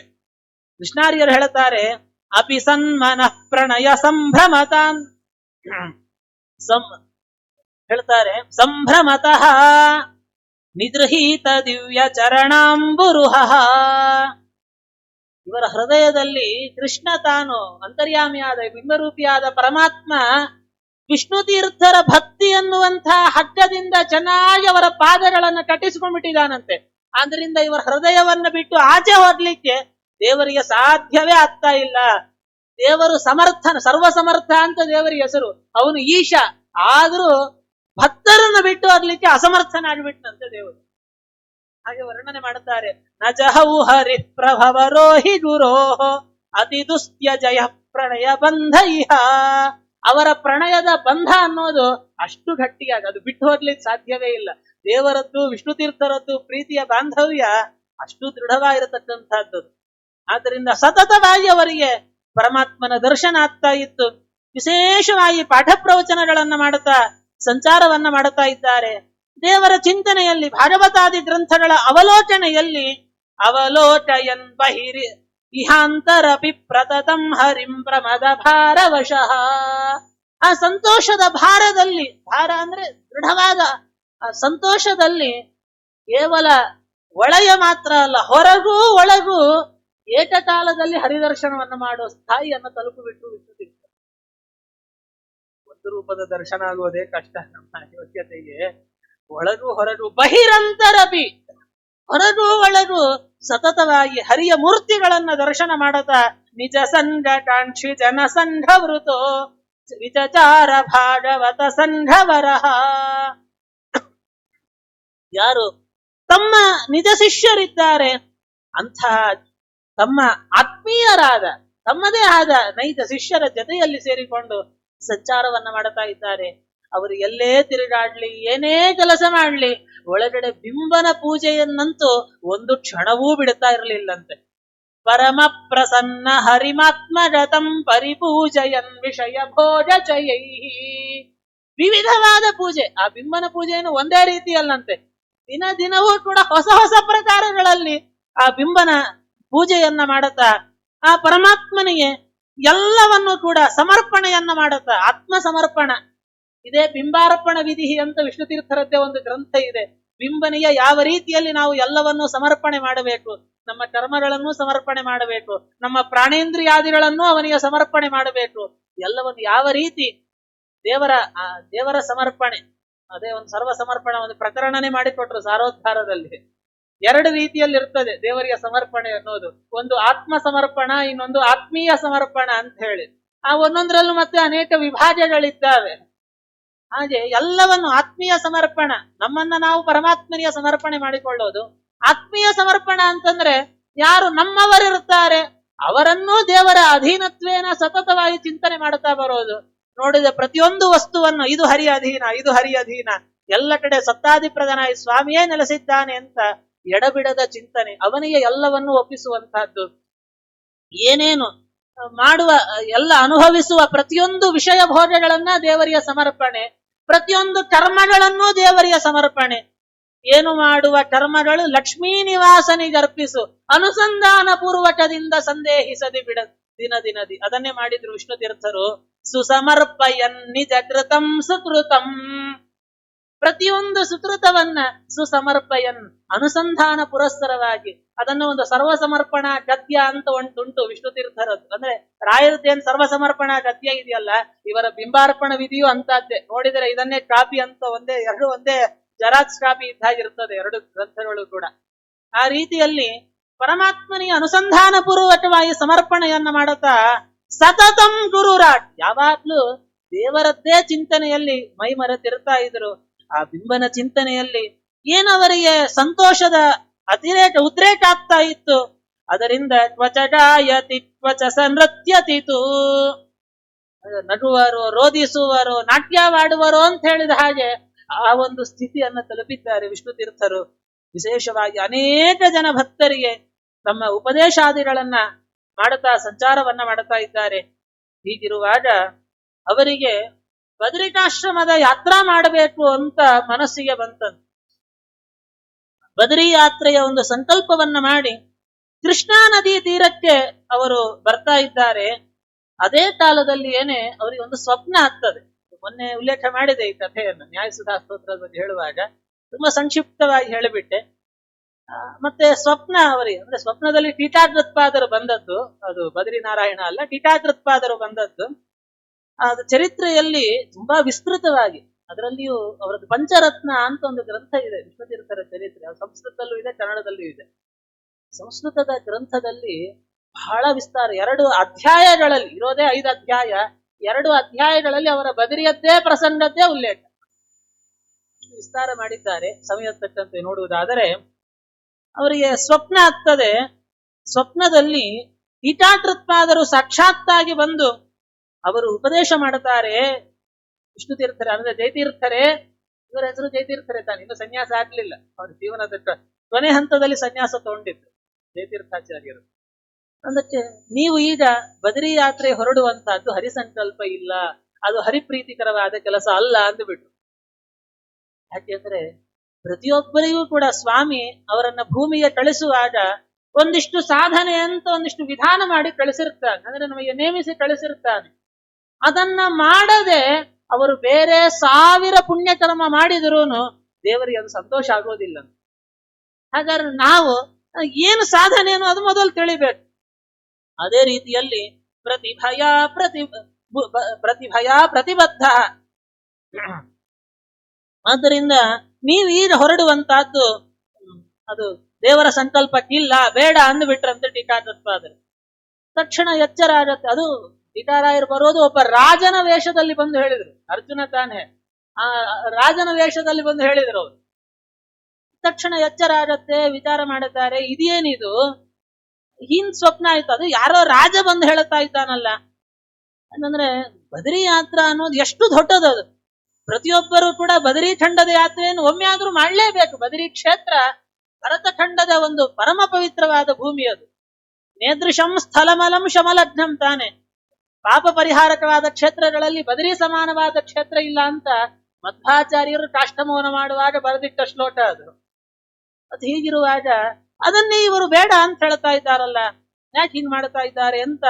ಸರಿ, ಏನೋ ಮತ್ತೆ ಅವರನ್ನೇ ಪ್ರಾರ್ಥನೆ ಮಾಡಿಕೊಂಡ್ರಂತ. ಪ್ರಾರ್ಥನೆ ಮಾಡಿಕೊಂಡಾಗ ಈ ಬಾರಿ ಸ್ವಪ್ನದಲ್ಲಿ ಶೇಷದೇವರು ಕಾಣಿಸಿಕೊಳ್ತಾ ಇದ್ದಾರೆ. ಶೇಷದೇವರೇ ಒಬ್ಬ ಯತಿಯ ರೂಪದಲ್ಲಿ ಬಂದರಂತೆ ಟೀಕಾಕೃತ್ಪಾದರು. ಯತಿಯ ರೂಪದಲ್ಲಿ ಬಂದು ಹೇಳ್ತಾ ಇದ್ದಾರೆ, ತದ್ಭವದ್ಭಿರಿಹ ಸಾಧು ಜನಾನಾಂ ಕಾಲಕಾಲಿತ ಮನೋವಿಭವಾನಾಂ. ಇದು ದ್ವಿತೀಯ ಸ್ವಪ್ನ. ಇದು 2ನೇ ಬಾರಿ ಬಂದು ಹೇಳ್ತಾರೆ, ಹೌದು ಬದರಿ ಕ್ಷೇತ್ರ ಯಾತ್ರೆ ಒಳ್ಳೇದಿರಬಹುದಪ್ಪ, ಆದರೆ ನಿನ್ನಿಂದ ಈಗ ಆಗಬೇಕಾದ ಸಾಧನೆ ಬೇರೆ ಇದೆ ಅಂದ್ರು. ಏನು ಅಂತಂದ್ರೆ, ನಿನ್ನನ್ನ ಪರಮಾತ್ಮ ಭೂಮಿಗೆ ಕಳಿಸಿರುವಂತಹದ್ದು ಅನೇಕ ಜನ ಸಜ್ಜನರನ್ನ ಉದ್ಧಾರ ಮಾಡುವ ಸಲುವಾಗಿ. ಅದನ್ನ ಬಿಟ್ಟು ನೀನು ಬದರಿ ಯಾತ್ರೆ ಹೋಗ್ತೀನಿ ಅಂದ್ರೆ ಬದರಿ ನಾರಾಯಣ ಒಲಿಯೋದಿಲ್ಲ. ಅದಕ್ಕೋಸ್ಕರ ಮೊದಲು ಈ ಕೆಲಸ ಮಾಡು. ಸ್ವಸ್ವ ಶಿಷ್ಯ ಸುಪರಂಪರಯೈಷ. ಅನೇಕ ಜನ, 100 ಜನ ಶಿಷ್ಯರನ್ನ ಉದ್ಧಾರ ಮಾಡಬೇಕು, ಆ ಕೆಲಸವನ್ನು ಮಾಡಿ ನೀನು. ಸರಿ, ಮತ್ತೆ ಎಚ್ಚರ ಆಗತ್ತೆ, ಮತ್ತೆ ವಿಚಾರ ಮಾಡುತ್ತಾರೆ. ಸರಿ, ಹೌದು ಯದ್ಯಪಿ ಸತ್ಯ ಇರಬಹುದು, ಆಚಾರ್ಯರ ಶಾಸ್ತ್ರದ ಪಾಠ ಪ್ರವಚನದಿಂದ ಬದರಿಕಾದಿ ಕ್ಷೇತ್ರಗಳ ಯಾತ್ರಾ ಪುಣ್ಯ ಬರುತ್ತದೆ, ಹೌದು. ಮತ್ತೆ ಅನೇಕ ಸಜ್ಜನಿಗೆ ಉಪದೇಶ ಮಾಡಬೇಕು ಅಂದ್ರೆ ನಾನು ಈಗಾಗ್ಲೇ ಆ ಕೆಲಸ ಬೇಕಾದಷ್ಟು ಮಾಡೇ ಇದ್ದೇನಲ್ವಾ. ಮತ್ತೆ ವಿಚಾರ ಬರ್ತಾ ಇದೆ, ಬೇಕಾದಷ್ಟು ಮಾಡೇ ಇದ್ದೇನೆ, ಅನೇಕ ಜನರಿಗೆ ಸುಧಾದಿ ಗ್ರಂಥಗಳ ಪಾಠ ಪ್ರವಚನ ಮಾಡಿದ್ದೇನೆ, ಮತ್ತೆ ಯಾಕಪ್ಪ ಹೀಗಾಗ್ತಾ ಇದೆ ಸ್ವಪ್ನ ಅಂತ ನೆನೆಸಿಕೊಳ್ತಾರೆ. ಪುನಃ ಸ್ವಪ್ನ ಆಗ್ತದೆ, ತೃತೀಯ ಸ್ವಪ್ನ. ಟೀಕಾಕೃತ್ಪಾದರು ಮತ್ತೆ ಕಾಣಿಸಿಕೊಂಡು ಹೇಳುತ್ತಾರೆ, ಅರ್ಥ ಸಾರ್ಥ ಹೃದಯಾಪಿ ಹೃದಯ ಯಾಸುಧಾ ರಸಿಕ ಶೇಖರ ಭೋಗ್ಯ. ಇವರು ಏನ್ ಅನ್ಕೊಳ್ತಾರೆ, ಥಟ್ಟನೆ ಸ್ವಪ್ನ ನೋಡಿ. ಟೀಕಾರಾಯರ ಅನುಗ್ರಹ ಇವರ ಮೇಲೆ ಎಷ್ಟಿದೆ ಅಂದ್ರೆ, ಇವರು ಏನು ವಿಚಾರ ಮಾಡಿರ್ತಾರೆ ಥಟ್ಟನೆ ಅದಕ್ಕೆ ಉತ್ತರ ಕೊಟ್ಟಿರ್ತಾರೆ ಟೀಕಾರಾಯರು. ಅವ್ರು ಮತ್ತೆ ಬಂದು ಹೇಳ್ತಾರೆ, ಹೌದು ನೀವು ಬೇಕಾದಷ್ಟು ಪಾಠ ಪ್ರವಚನನೂ ಮಾಡಿದ್ದೀರಿ, ನ್ಯಾಯಸುಧಾದಿದಂತ ಪ್ರವಚನ ಮಾಡಿದ್ದೀರಿ, ಹೌದು. ಆದರೆ ಈಗ ಆಗಬೇಕಾದ ಕೆಲಸ ಅಂತಂದ್ರೆ ಏನು, ನಾವು ನೋಡಿ ಬಂದಿದ್ದ ಯತಿರೂಪದ ಜಯತೀರ್ಥರು ಶೇಷದೇವರು ತಾನೆ. ಅವ್ರು ಹೇಳ್ತಾರೆ, ನಾವೇನು ನ್ಯಾಯಸುಧಾ ಗ್ರಂಥ ಅದು ವಿದ್ವಜ್ಜನ ಮನೋಹರವಾಗಿ ನಾವು ರಚನೆಯನ್ನ ಮಾಡಿಕೊಟ್ಟಿದ್ದೇವೆ, ಅದರ ಅಂತರಾರ್ಥ ಏನು ಅನ್ನುವಂತಹದ್ದು ಜಗತ್ತಿಗೆ ಹೊರ ಬೀಳಬೇಕಾಗಿದೆ. ಈಗ ಅಂಥ ಗ್ರಂಥ ಇವತ್ತು ಅನೇಕ ಜನ ವಿದ್ವಾಂಸರು ತಮ್ಮ ತಮ್ಮ ಶಾಸ್ತ್ರಗಳ ಪ್ರೌಢಿಮೆಯನ್ನ ತೋರಿಸಿಕೊಡುವ ಸಲುವಾಗಿ ನಾನಾ ಬಗೆಯಲ್ಲಿ ಅದಕ್ಕೆ ಅಪಾರ್ಥ ಮಾಡ್ಲಿಕ್ಕೆ ಹೊರಟಿದ್ದಾರೆ. ಸುಧಾ ಅಂತಂದ್ರೆ ಏನೋ ಬರೀ ಒಂದು ವಾಕ್ಯಾರ್ಥದ ಗ್ರಂಥ ಅಂತ ಇಷ್ಟೇ ಮಾಡಿ ಅದನ್ನ ಕೂಡಿಸಿದ್ದಾರೆ ವಿನಃ ಒಳ ಇರುವ ಬಿಂಬನನ್ನ ಪರಿಚಯ ಮಾಡಿಕೊಡುವ ಗ್ರಂಥ ಅನ್ನೋ ದೃಷ್ಟಿಯಲ್ಲಿ ನೋಡುವಂಥವ್ರು ತುಂಬಾ ಕಮ್ಮಿ ಇದ್ದಾರಪ್ಪ. ಆ ಕೆಲಸವನ್ನ ನೀವು ಮಾಡಬೇಕು ಅಂತ ಇದರ ಅಭಿಪ್ರಾಯ ಕೇಳಿದ ಕೆಲವರಿಗೆಲ್ಲ ಪ್ರಶ್ನೆ ಬರಬಹುದು. ಹಂಗಾದ್ರೆ ವಿಷ್ಣು ತೀರ್ಥರ ಹಿಂದೆ ಬೇಕಾದಷ್ಟು ಜನ ವ್ಯಾಖ್ಯಾನಕಾರರಿದ್ದಾರಲ್ಲ, ಅವರೆಲ್ಲ ಕಮ್ಮಿ ಏನು ಅಂತ. ಖಂಡಿತ ಅಲ್ಲ. ಅವರು ಬಿಂಬೋಪಾಸಕರು ಅಲ್ಲ ಅಂತಲೂ ಅಲ್ಲ. ಈ ತಾತ್ಪರ್ಯವನ್ನ ನಾವು ತಿಳ್ಕೊಳ್ಳೋದರ ಮೇಲೆ ಹೋಗ್ತದೆ. ಯಾರನ್ನು ನಿಂದೆ ಮಾಡ್ಲಿಕ್ಕೆ ಹೊರಟಿಲ್ಲ. ಇಲ್ಲಿ ಹೇಳ್ತಾರೆ ಅಂದ್ರೆ ಇವರದ್ದೇ ಒಂದು ವಿಶಿಷ್ಟ ವ್ಯಾಖ್ಯಾನ ಹೊರ ಬರಬೇಕು ಅಂತ ಅರ್ಥ. ಅದು ಮಾಡಿದ್ರು ಮುಂದೆ ರಸರಂಜನಿ ಅನ್ನೋದ್ರ ವ್ಯಾಖ್ಯಾನ ಉಂಟು ವಿಷ್ಣು ತೀರ್ಥರದ್ದು. ಆದ್ದರಿಂದ ಆ ಕೆಲಸ ನಿಮ್ಮಿಂದ ಆಗಬೇಕಾಗಿದೆ ಅಂತ ಮತ್ತೆ ಮೂರನೇ ಬಾರಿ ಸ್ವಪ್ನದಲ್ಲಿ ಬಂದು ಹೇಳ್ತಾರೆ. ಅದರಂತೆ ಇತ್ತ ಮಾಟುಲ ಸುಮಾನ ಸಮೇನಂ, ಆಯ್ತು ಅದನ್ನು ಮಾಡುತ್ತೇನೆ, ಆದರೆ ಹೌದು ಏನು ಟೀಕಾಕೃತ್ಪಾದರಿಯ ಸಮ್ಮತವಾದ ಅರ್ಥ ಹೊರ ಬರಬೇಕು ಅಂತ ಆದೇಶ ಮಾಡ್ತಾ ಇದ್ದಾರೆ ಯತಿಗಳು. ಆದರೆ ಅದು ನನ್ನಂಥವನಿಂದ ಹೇಗೆ ಸಾಧ್ಯ ಅಂತ ವಿಚಾರ ಮಾಡ್ತಾರೆ ಇವರು. ನಾನು ಬಹಳ ಅಲ್ಪ ಇದ್ದೇನೆ, ಏನು ದೊಡ್ಡ ತುಂಬಾ ವ್ಯಾಕರಣ ಜ್ಞಾನ ಇಲ್ಲ, ಮೀಮಾಂಸಾ ಜ್ಞಾನ ಇಲ್ಲ, ಎಲ್ಲ ವೇದ ಓದ್ಕೊಂಡಿಲ್ಲ. ನನ್ನಂಥ ಅಲ್ಪನೆ, ಯದ್ಯಪಿ ಎಲ್ಲ ಅಧ್ಯಯನ ಮಾಡಿದ್ದಾರೆ ವಿಶೇಷವಾಗಿ ಶಾಸ್ತ್ರಜ್ಞರಲ್ಲಿ. ಆದ್ರೆ ನ್ಯಾಯಸುಧೆಯ ವ್ಯಾಖ್ಯಾನ ಬರೀಬೇಕಾದ್ರೆ ಎಷ್ಟೆಲ್ಲ ಪ್ರೌಢಿಮೆ ಬೇಕು, ಅಷ್ಟೆಲ್ಲ ನನ್ನಲ್ಲಿ ಇಲ್ಲ. ಮತ್ತೆ ನಾನು ಹೇಗೆ ವ್ಯಾಖ್ಯಾನ ಬರೀಲಿಕ್ಕೆ ಸಾಧ್ಯ? ಅದು ನನ್ನಿಂದ ಆಗದೇ ಇರೋ ಒಂದು ದುರ್ಘಟವಾದ ಕೆಲಸಕ್ಕೆ ಈ ಯತಿಗಳು ಚೋದನೆ ಮಾಡುತ್ತಾ ಇದ್ದಾರಲ್ಲ ಸ್ವಪ್ನದಲ್ಲಿ ಅಂತ ವಿಚಾರ ಮಾಡಿದ್ರಂತ. ಮತ್ತೆ ಅವತ್ತು ರಾತ್ರಿ ಸ್ವಪ್ನ ಆಗ್ತದೆ. ಇದು 4ನೇ ಸ್ವಪ್ನ ನೋಡಿ. ಪುನಃ ಟೀಕಾಕೃತ್ಪಾದರು ಯತಿರೂಪದಲ್ಲಿ ಬಂದು ಹೇಳುತ್ತಾರೆ, ಚಿಂತೆ ಮಾಡಬೇಡ್ರಿ, ಇದೇನು ಇದೆಲ್ಲವೂ ನಿಮ್ಮಿಂದಲೇ ಸಾಧ್ಯ, ಅದು ನಿಮ್ಮ ಪ್ರಭಾವ ಅಲ್ಲ. ಶ್ರೀ ಕುರ್ವನುಗ್ರಹ ಬಲಾದಪಿ ನೇತಿ, ಇದು ಕೇವಲ ನೀವು ಮಾಡೋ ಕೆಲಸ ಅಲ್ಲ, ನಿಮ್ಮಲ್ಲಿ ನಾನ್ ಕೂತ್ಕೊಂಡು ಮಾಡೋ ಕೆಲಸ ಅಂದ್ರು ಜಯತೀರ್ಥರು. ವಿಷ್ಣು ತೀರ್ಥರ ಆರಾಧನೆ ಯಾರ ಆರಾಧನೆ ಮಾಡ್ತಿದ್ದೇವೆ? ವಿಷ್ಣು ತೀರ್ಥರ ಆರಾಧನೆ ಅಲ್ಲ, ಒಳಗಿರೋ ಜಯತೀರ್ಥರ ಆರಾಧನೆ ನಡೀತಾ ಇದೆ. ಅವರ ಆರಾಧನೆಯನ್ನು ನಡೀತಾ ಇದೆ. ಯಾಕಂದ್ರೆ ಅವರ ಒಳಗಡೆ ಮೂರ್ತಿಮತ್ತಾಗಿ ಕೂತಿರೋರು ಟೀಕಾಕೃತ್ಪಾದರು. ಇವರೇ ಹೇಳುತ್ತಾ ಸ್ವಪ್ನದಲ್ಲಿ ಹೇಳ್ತಾ ಇದ್ದಾರೆ, ನಿಮ್ಮಲ್ಲಿ ನಾನ್ ಕೂತ್ಕೊಂಡ ಎಲ್ಲ ಕೆಲಸ ಮಾಡುತ್ತೇನೆ. ಗುರುವನುಗ್ರಹ ಅನ್ನೋದು ಅಂಥ ಒಂದು ಪುಣ್ಯಕರವಾದದ್ದು. ಗುರುವನುಗ್ರಹ ರೂಪಾಂತಾಂ ಕಾಮಧೇನು ಮುವಾಸ್ಮಯೇ, ಕಾಮಧೇನು ಇದ್ದಾಗೆ ಬೇಡಿದ ಎಲ್ಲವನ್ನು ಕೊಟ್ಟುಬಿಡುತ್ತದೆ ಆ ಗುರುವನುಗ್ರಹ.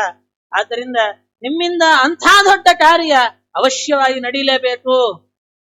ಮತ್ತೆ 4ನೇ ಬಾರಿ ಆದೇಶ ಮಾಡಿದರು. ಆ ಸಮಯದಲ್ಲಿ ಸ್ವಪ್ನದಲ್ಲೇ, ಈ ಬಾರಿ ಸ್ವಪ್ನದಲ್ಲೇ ಕೇಳ್ತಾರಂತೆ ಜಯತೀರ್ಥರನ್ನ, ಸರಿ ಸ್ವಾಮಿ ಇದೆಲ್ಲ ಮಾಡಿಸ್ತಾ ಇದ್ದೀರಿ ಸರಿ, ಆದ್ರೆ ನನಗೇನು ಆ ಬದರಿ ನಾರಾಯಣನ ದರ್ಶನ ಮಾಡಬೇಕು. ಅಲ್ಲಿರುವ ಬದರಿಯಲ್ಲಿ ಪರಮಾತ್ಮ ನಾರಾಯಣನಾಗಿ ನೆಲೆಸಿದ್ದಾನೆ. ಮತ್ತೆ ಧರ್ಮಸೂನು ಉತ್ತರ ಬದರಿ ಹೋದಾಗ ಅಲ್ಲೂ ನಾರಾಯಣನಾಗಿ ನೆಲೆಸಿದ್ದಾನೆ ಪರಮಾತ್ಮ. ಬದರಿಯಲ್ಲಿ ವೇದವ್ಯಾಸ ರೂಪದಿಂದ ನೆಲೆಸಿದ್ದಾನೆ. ಶ್ರೀಮದಾಚಾರ್ಯರು ಇವತ್ತಿಯೂ ಅಲ್ಲೇ ಕೂತಿದ್ದಾರೆ. ಅವರೆಲ್ಲರ ದರ್ಶನ ಮಾಡಬೇಕು ಅಂತ ನನಗೆ ಅಪೇಕ್ಷೆ ಇದೆ. ಮತ್ತೆ ಅಲ್ಲಿ ಬದರಿಯಲ್ಲಿ ಅಲಚನಂದ ಸ್ನಾನ ಮಾಡಬೇಕು ಅಂತ ಅಪೇಕ್ಷೆ ಇದೆ. ಮತ್ತೆ ನೀವೇನೋ ಯಾವುದು ಬೇಡ ಬೇಡ ಅಂತ ಹೇಳ್ತಾ ಇದ್ದೀರಲ್ಲ ಅಂತ ಪ್ರಶ್ನೆ ಮಾಡಿದಿರಂತ. ಟೀಕಾರಾಯರಂತಾರೆ, ಅಲ್ಲಪ್ಪ ನಿನಗೇನು ಅಲಚನಂದ ಬರಬೇಕ, ಸ್ನಾನ ಆಗ್ಬೇಕು ತಾನೆ, ಬದ್ರಿ ನಾರಾಯಣ ಮತ್ತೆ ವೇದವ್ಯಾಸ ದೇವರು ಮಧ್ವಾಚಾರ್ಯರು ಎಲ್ಲರೂ ನೋಡ್ಬೇಕು ತಾನೆ, ನೀನ್ ಅವರಿಗೋಸ್ಕರ ಹುಡುಕಾಡಿಕೊಂಡು ಹೋಗೋದು ಯಾಕೆ? ಅವರೇ ಇಲ್ಲಿ ಬಂದ್ರೆ ಆಗ್ಬಹುದಾ ಅಂದ್ರು. ಅವರೇ ಇಲ್ಲಿ ಬಂದ್ಬಿಟ್ರೆ ಯಾಚ ಜನ್ಹುತನಯ ಮುನಿ ಸಂಘ, ಏನು ಬದಲಿಯಲ್ಲಿ ಮುನಿ ಸಂಘ ಇದೆ, ಜನ್ಹುತನಯ ಜಾಹ್ನವಿ ಅಲಕನಂದ ಇದ್ದಾಳೆ, ಅವರೇ ನಿನಗೋಸ್ಕರವಾಗಿ ಇಲ್ಲಿ ಬಂದುಬಿಟ್ರೆ ಆಗ್ಬಹುದೇನು? ಆಯ್ತು, ಇನ್ನೇನ್ ಭಾಗ್ಯ. ಸುಲಭದಲ್ಲಿ ಕೂತಲ್ಲಿ ಎಲ್ಲ ಆಗ್ತದೆ ಅಂದ್ರೆ ಇನ್ನ ಕಷ್ಟಪಡೋದು ಯಾಕೆ? ಈ ರೀತಿಯಲ್ಲಿ ಅವರು ಸೂಚನೆಯನ್ನು ಕೊಡ್ತಾ ಇದ್ದಾರಂತೆ. ಎಚ್ಚರ ಆಗ್ತಾ ಇದೆ, ಬಹಳ ಸಂತೋಷ ಆಗ್ತಾ ಇದೆ. ಹೀಗೆ ಸ್ವಪ್ನದಲ್ಲಿ ಶೇಷದೇವರು ವಿಶೇಷವಾಗಿ 5 ಬಾರಿ ನೋಡ್ರಿ, 5 ಬಾರಿ ಸ್ವಪ್ನದಲ್ಲಿ ಅವರಿಗೆ ಅನುಗ್ರಹ ಆಗ್ತದೆ. ಅಷ್ಟೇ ಅಲ್ಲ, ಇಷ್ಟೆಲ್ಲ ಮಾಡಿದಾಗ್ಯೂ ಪುನಃ ಮತ್ತೆ ಪ್ರಶ್ನೆ ಬಂತಂತವರಿಗೆ. ಏನು ಅಂದ್ರೆ ಸ್ವಪ್ನದಲ್ಲಿ ಯತಿಗಳು ಬಂದು ಅದು ಟೀಕಾಕೃತ್ಪಾದರೆ ಅನ್ನೋದು ಸ್ವಪ್ನ ಆಯ್ತು, ಸ್ಪಷ್ಟ ಆಯ್ತು. ಮೊದಲು ಯಾರೋ ರಾಜ ಅಂತ ಅನ್ಕೊಂಡ್ವಿ, ಮತ್ತೆ ಅವರೇ ಯತಿರಾಗಿ ಬಂದ್ರು. ಇಬ್ಬರ ಮಾತಿನಲ್ಲಿ ಏಕರೂಪತೆ ಇದೆ, ಹಾಗಾಗಿ ಆ ಯಾಜನೇ ಯತಿ ರೂಪದಲ್ಲಿ ಬಂದಿದ್ದಾನೆ ಅನ್ನೋದು ಗೊತ್ತಾಯಿತು. ಮತ್ತೆ ಈ ಯತಿಗಳು ಇವರು ಟೀಕಾರಾಯರ ಸ್ವರೂಪದ ಬಗ್ಗೆ ಅನೇಕ ರೀತಿಯಲ್ಲಿ ಮಾತುಗಳಿದ್ದಾವೆ. ಅವರು ಅರ್ಜುನ ಅಂದ್ರೆ ಇಂದ್ರದೇವರು ಅಂತ ಕೆಲವರು, ಶೇಷದೇವರು ಅಂತ ಕೆಲವರು. ಅವರು ಇಂದ್ರನೋ ಶೇಷನೋ, ಮತ್ತೆ ಅವರನ್ನೇ ಪ್ರಾರ್ಥನೆ ಮಾಡಿಕೊಂಡ್ರಂತೆ. ಯತಿಯಾಗಿ ಯಾರು ಕಾಣಿಸಿಕೊಂಡ್ರು ಅವರನ್ನೇ ಪುನಃ ಪ್ರಾರ್ಥನೆ ಮಾಡಿಕೊಂಡಾಗ ಥಟ್ಟನೆ ಸ್ವಪ್ನ ಆಗ್ತದೆ. ಸ್ವಪ್ನದಲ್ಲಿ ನೋಡ್ತಾ ಇದ್ದಾರೆ, ಟೀಕಾಕೃತ್ಪಾದರ ಶಿಷ್ಯರು ಇವರನ್ನು ಬಂದು ಕರೀತಾರೆ, ನಿಮ್ಮನ್ನ ಜಯತೀರ್ಥರು ಕರೀತಾ ಇದ್ದಾರೆ, ಒಳಗೆ ಹೋಗ್ಬೇಕಂತೆ. ಸ್ವಪ್ನದಲ್ಲಿ ಆಯ್ತು, ಒಳಗಡೆ ಹೋಗ್ತಾ ಇದ್ದಾರೆ. ಒಳಗೆ ನೋಡಿದರೆ ಆದಿಶೇಷನ ದಿವ್ಯ ರೂಪವೇ ಅಲ್ಲಿ ಎದುರುಗಡೆ ನಿಂತು ಬಿಟ್ಟಿದೆ. ವಿಶೇಷವಾಗಿ ದೊಡ್ಡ ಶೇಷದೇವರ ರೂಪ ಅಲ್ಲಿ ದರ್ಶನ ಆಗ್ತಾ ಇದೆ ಅವರಿಗೆ. ಅಂದ್ರೆ ಮತ್ತೆ ಆ ರಾಜನೂ ಕಾಣಿಸಿಕೊಳ್ಳುತ್ತಿದ್ದಾನೆ, ಯತಿ ಕಾಣಿಸಿಕೊಳ್ಳುತ್ತಿದ್ದಾನೆ. ವಿಜಯರಾಯರು ಹೇಳಿದ್ರಲ್ಲ, ಆದಿ ಶೇಷಾವೇಶರ. ಹಾಗೆ ಶೇಷದೇವರು ಒಂದು ರೂಪದಿಂದ, ಇಂದ್ರದೇವರು ಇಲ್ಲ ಅಂತ ಅರ್ಥ ಅಲ್ಲ, ಇಂದ್ರದೇವರು ಇದ್ದಾರೆ, ಶೇಷದೇವರು ಒಳಗಡೆ ಕೂತಿದ್ದಾರೆ ಅಂತ ಅರ್ಥ. ಆ ರೀತಿಯಲ್ಲಿ ಅವರ ಸ್ವರೂಪದ ಜ್ಞಾನ ಉಂಟಾಯಿತು, ವಿಶೇಷವಾಗಿ ಅವರ ದರ್ಶನ ಆಗ್ತಾ ಇದೆ. ಅಂದಿನಿಂದ ಜಯತೀರ್ಥರು ಮುಂದೆ ಸ್ವಪ್ನದಲ್ಲಿ ಅದ್ಭುತವಾದ ಉಪದೇಶ ಕೊಟ್ಟರು. 4ನೇ ಅಧ್ಯಾಯ ಇಡೀ ಅವರ ಉಪದೇಶದ್ದೇ ಭಾಗ. ಸಮಯ ಮುಗಿದೇ ಹೋಯಿತು, ಇನ್ನು ಚರಿತ್ರೆ ಬೇಕಾದಷ್ಟಿದೆ. ಅದರಿಂದ ಸ್ವಪ್ನದಲ್ಲಿ ತಮ್ಮ ದಿವ್ಯ ಶೇಷ ರೂಪದ ದರ್ಶನವನ್ನ ಕೊಟ್ಟು ಟೀಕಾಕೃತ್ಪಾದರು ವಿಶೇಷವಾಗಿ ಉಪದೇಶವನ್ನ ಮಾಡುತ್ತಾರೆ. ಅಂತಹ ಉಪದೇಶದಿಂದ ಅವರಿಗೆ ಆ ಸ್ವಪ್ನದಲ್ಲಿಯೇ ಏನೆಷ್ಟೆಲ್ಲ ಅನುಗ್ರಹ ಆಗಿದೆ. ಆ ಎಲ್ಲ ಅನುಗ್ರಹದಿಂದ ಟೀಕಾಕೃತ್ಪಾದರ ಸನ್ನಿಧಾನವನ್ನ ತಮ್ಮಲ್ಲಿ ವಿಶೇಷವಾಗಿ ಚಿಂತನೆ ಮಾಡುತ್ತಾ ಅನೇಕ ಜನ ಯೋಗ್ಯರನ್ನ ಉದ್ಧಾರ ಮಾಡಬೇಕು ಅಂತ ಹೊರಟಿದ್ದಾರೆ. ಸಂಚಾರ ಕ್ರಮೇಣ ಶೂರ್ಪಾಲಿ, ಶೂರ್ಪ ಗ್ರಾಮ, ಮೊರಬ ಅಂತ, ಶೂರ್ಪ ಅಂದ್ರೆ ಮೊರ, ಅಲ್ಲಿಯೇ ಬರ್ತಾ ಇದ್ದಾರೆ.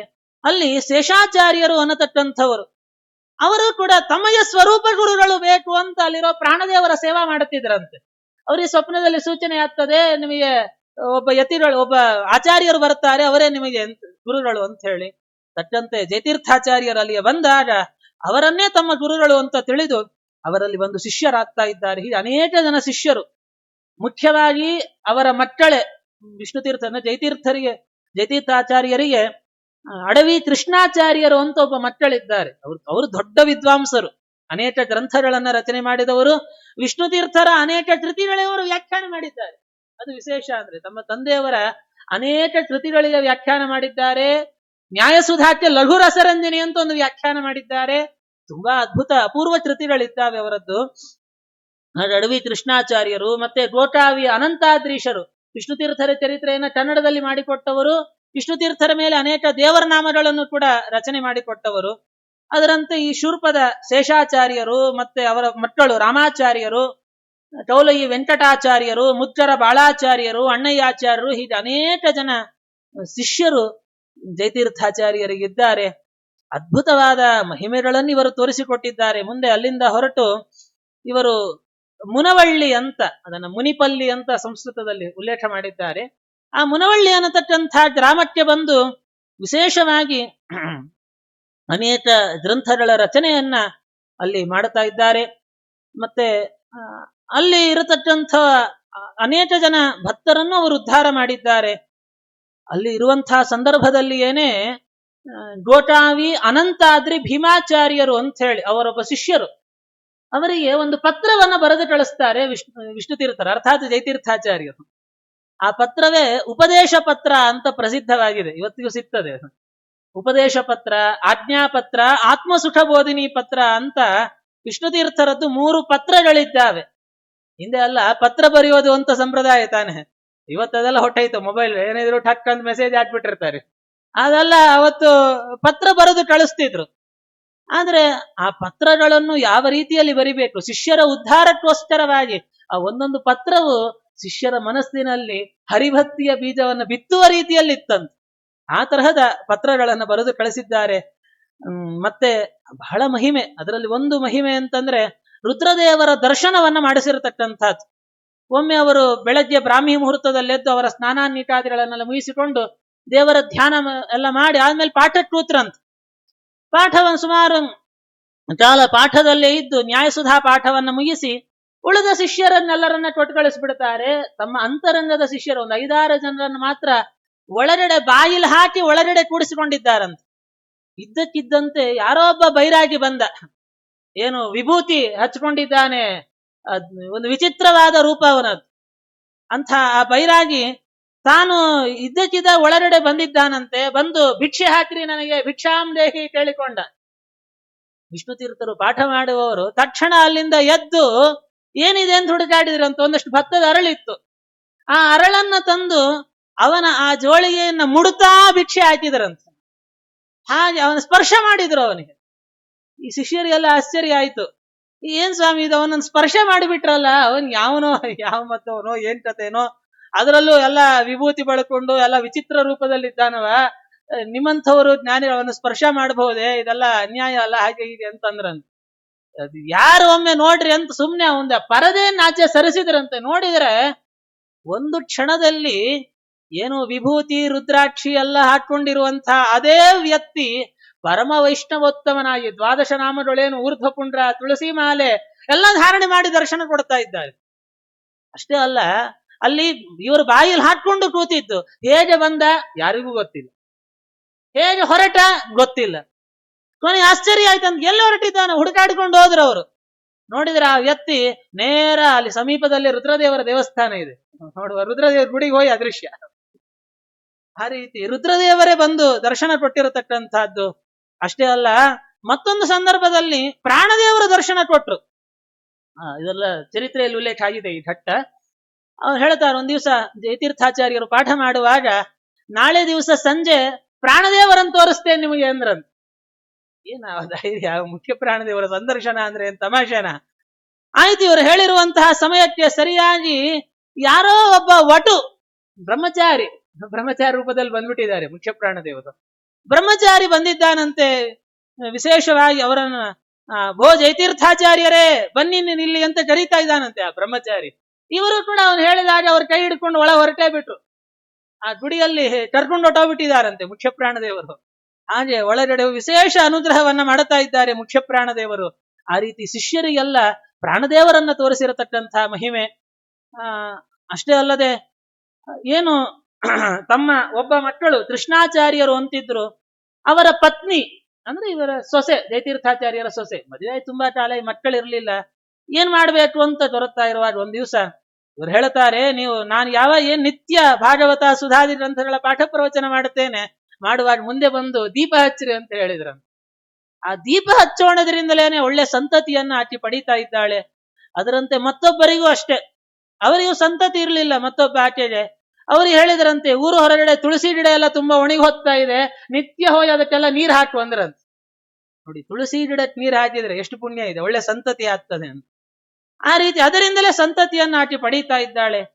ಹಾಗೆ ತಮ್ಮ ಮಕ್ಕಳಿಗೇನೆ ಒಂದು ಸಂದರ್ಭದಲ್ಲಿ ಅಪಮೃತ್ಯು ಬಂದಿರುತ್ತದೆ. ಅದನ್ನ ಪರಿಹಾರ ಮಾಡಲಿಕ್ಕೆ ಇವರು 3 ದಿವಸ ಉಪವಾಸ ಕೂತು ಬಿಡುತ್ತಾರೆ. ಶಿಷ್ಯರಿಗೆಲ್ಲ ಆದೇಶ ಮಾಡಿಬಿಟ್ರಂತೆ, ನೀವೆಲ್ಲ ಭೋಜನ ಮಾಡಿಬಿಡ್ರಿ, ನಾನು 3 ದಿವಸ ಉಪವಾಸ. ಯಾಕೆ ಏನು ಹೇಳಲಿಲ್ಲ, ಯಾಕೆ ಗೊತ್ತಿಲ್ಲ. ಗುರುಗಳು ಅವರು ಶಿಷ್ಯರು ಆಟ ಹಿಡಿದ್ರು, ಗುರುಗಳೇ ನೀವು ಊಟ ಮಾಡದೆ ನಾವೇನು ಊಟ ಮಾಡೋದು? ಅವರಂದ್ರು, 3 ದಿವಸ ಆದ್ಮೇಲೆ ನಿಮಗೆ ಅರ್ಥ ಆಗತ್ತೆ, ನೀವು ನನ್ನ ಆದೇಶ ಅಪ್ಪಣೆ ಇದು, ನೀವೆಲ್ಲ ಊಟ ಮಾಡಿ. ಆಯ್ತು, 3 ದಿವಸ ಆಯ್ತು. 3ನೇ ದಿವಸ ರಾತ್ರಿ ಅವರ ಮಗನಿಗೇನೆ ಕೃಷ್ಣಾಚಾರ್ಯನಿಗೆ ಅಪಮೃತ್ಯು. ರಾತ್ರಿ ಸ್ವಪ್ನದಲ್ಲಿ ಏನು ಘೋರರಾದ ಯಮದೂತರು ಬಂದೇವರನ್ನು ಸೆಳೆಕೊಂಡು ಹೋಗ್ತಿದ್ದಾರೆ, ಭೀಕರವಾದ ಸ್ವಪ್ನ. ಆ ಸಮಯದಲ್ಲಿ ಇವರು ವಿಷ್ಣು ತೀರ್ಥರಲ್ಲಿಗೆ ಬಂದು ಅವರ ಕೈ ಹಿಡಿದು ಯಮದೂತರನ್ನೆಲ್ಲ ಓಡಿಸಿ ಇವರ ಸೆಳೆಕೊಂಡು ಬಂದ್ರಂತೆ. ಆ ರೀತಿ ಸ್ವಪ್ನ ಆಗ್ತದೆ. ಆಗ ಹೇಳಿದ, ಹೌದಪ್ಪ ನಿನಗೆ ಅಪಮೃತ್ಯು ಬಂದಿತ್ತು, ಪರಿಹಾರ ಮಾಡ್ಲಿಕ್ಕೆ 3 ದಿವಸ ಉಪವಾಸ ಮಾಡಿ ಆ ಪುಣ್ಯವನ್ನು ಕೊಟ್ಟು ಪರಿಹಾರ ಮಾಡಿದ್ದೇನೆ ಅಂತ. ಎಂಥ ಮಹಾತ್ಮೆಯವರದ್ದು, ಜ್ಞಾನಿಗಳದ್ದು. ಅದರಂತೆ ಇಷ್ಟೆಲ್ಲ ಮಾಡುತ್ತಿರುವಾಗ ಒಂದ್ ದಿವಸ ಈ ಶಿಷ್ಯರಿಗೆಲ್ಲ ಕುತೂಹಲ ಆಯ್ತಂತೆ, ಸ್ವಾಮಿ ರುದ್ರದೇವರನ್ನು ತೋರಿಸಿದ್ರಿ, ಪ್ರಾಣದೇವರನ್ನು ತೋರಿಸಿದ್ರಿ, ನೀವು ಚಲಿನ್ ತೋರಿಸ್ರಿ ಒಮ್ಮೆ ಅಂತ ಕೇಳಿದ್ರಂತೆ. ಚಲಿ ಪುರುಷ ಹೇಗಿರ್ತಾನೆ ಒಮ್ಮೆ ನೋಡ್ಬೇಕು, ಅದೇನೋ ಒಂದು ವಿಚಿತ್ರ ಅಪೇಕ್ಷೆ ಆಯ್ತು. ಕಲಿಪುರುಷ ಹೇಗಿರ್ತಾನೆ? ಅವ್ರು ಹೇಳಿದ್ರು, ಇಂಥ ದಿವಸ ಸಂಜೆ ನಾವು ಪಾಠ ಮಾಡೋ ಕಾಲಕ್ಕೆ ಬರ್ತಾನೆ, ಆಗ ನೀವೆಲ್ಲವನ್ನ ನೋಡುವಿದೆ ಅಂತ. ಆಯ್ತು, ಸರಿಯಾಗಿ ಅವ್ರು ಹೇಳಿರೋ ದಿವಸ ಆ ಚಲಿ ಬಂದಿದ್ದಾನೆ. ಎಂಥ ಘೋರವಾದ ರೂಪ ಅವನದ್ದು. ಚಲಿ ಕಪ್ಪಾದ ಒಂದು ರೂಪ, ಸುತ್ತು ಒಂದಷ್ಟು ನಾಯಿ ಹಾಕೊಂಡು, ಕೆಂಪಾದ ಕೂದಲು, ಒಂದು ವಿಚಿತ್ರವಾದ ಭೀಕರವಾದ ರೂಪ ಹಾಕೊಂಡು ಬಂದಿದ್ದಾನಂತ.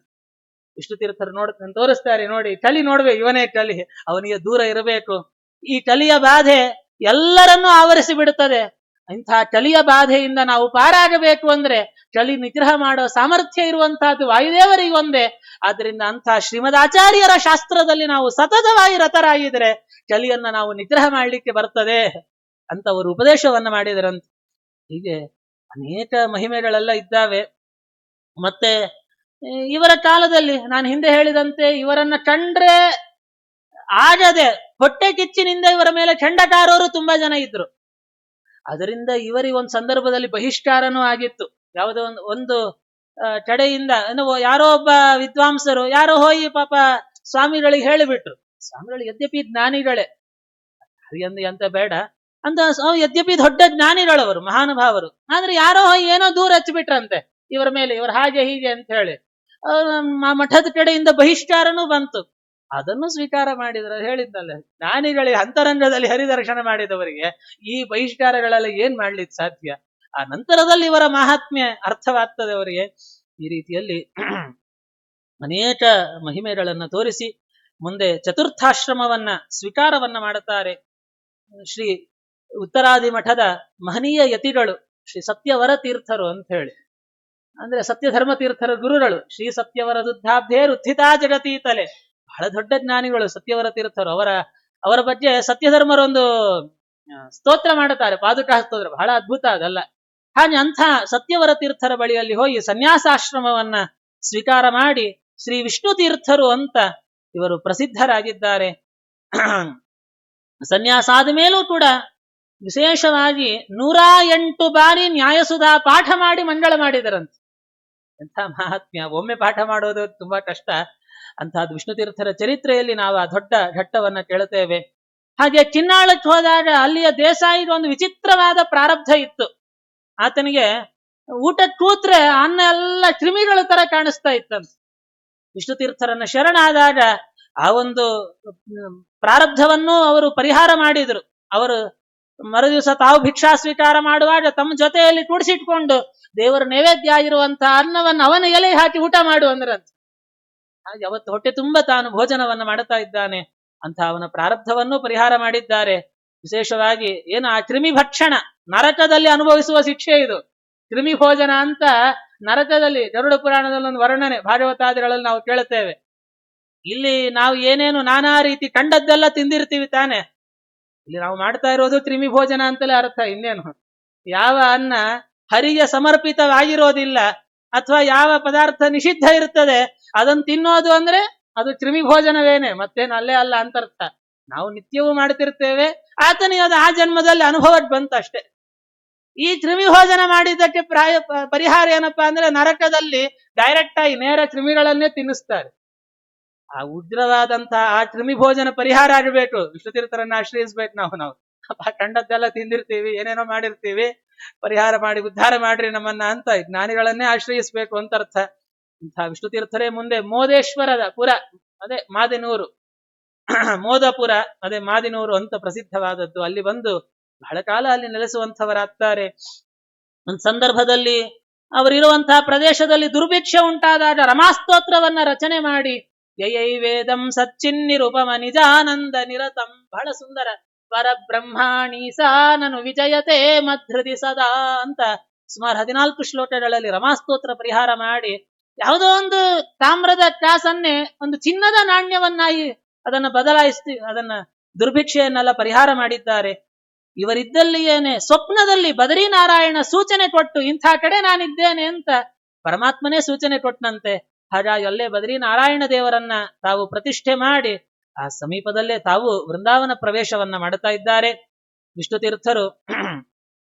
ಇವತ್ತಿಯೂ ಕೂಡ ಅವರ ಶ್ಲೋಕವೇ ಹೇಳತಂತೆ, ವಿಷ್ಣು ತೀರ್ಥ ಕಲ್ಪವೃಕ್ಷ ವಿಷ್ಣು ತೀರ್ಥಶ್ಚ ಕಾಮಧುಕ್ ಚಿಂತಾಮಣಿರ್ ವಿಷ್ಣು ತೀರ್ಥ ಯತೀಂದ್ರ ಸರ್ವಕಾಮದಃ ಯಸ್ಯ ಪ್ರಚಂಡ ತಪಸಾ ಶ್ರುತಿಗೀತ ವೃತ್ತ ತುಷ್ಟೋ ಹರಿ ಕಿಲ ವಶಂ ವದತಾಮವಾಪ ಶ್ರೀಮಧ್ವ ಸನ್ಮತ ಪಯೋನಿಧಿ ಪೂರ್ಣಚಂದ್ರ ಶ್ರೀ ವಿಷ್ಣು ತೀರ್ಥ ಮುನಿರಾಟ್ ಮುದ ಮಾತನೋತು. ಈ ರೀತಿ ಅಂಥ ವಿಷ್ಣು ತೀರ್ಥರು ಕಲ್ಪವೃಕ್ಷ ಕಾಮಧೇನುಗಳಾಗಿ ಇವತ್ತಿಯೂ ಎಲ್ಲರಿಗೂ ಅನುಗ್ರಹವನ್ನ ಮಾಡುತ್ತಾ ಇದ್ದಾರೆ.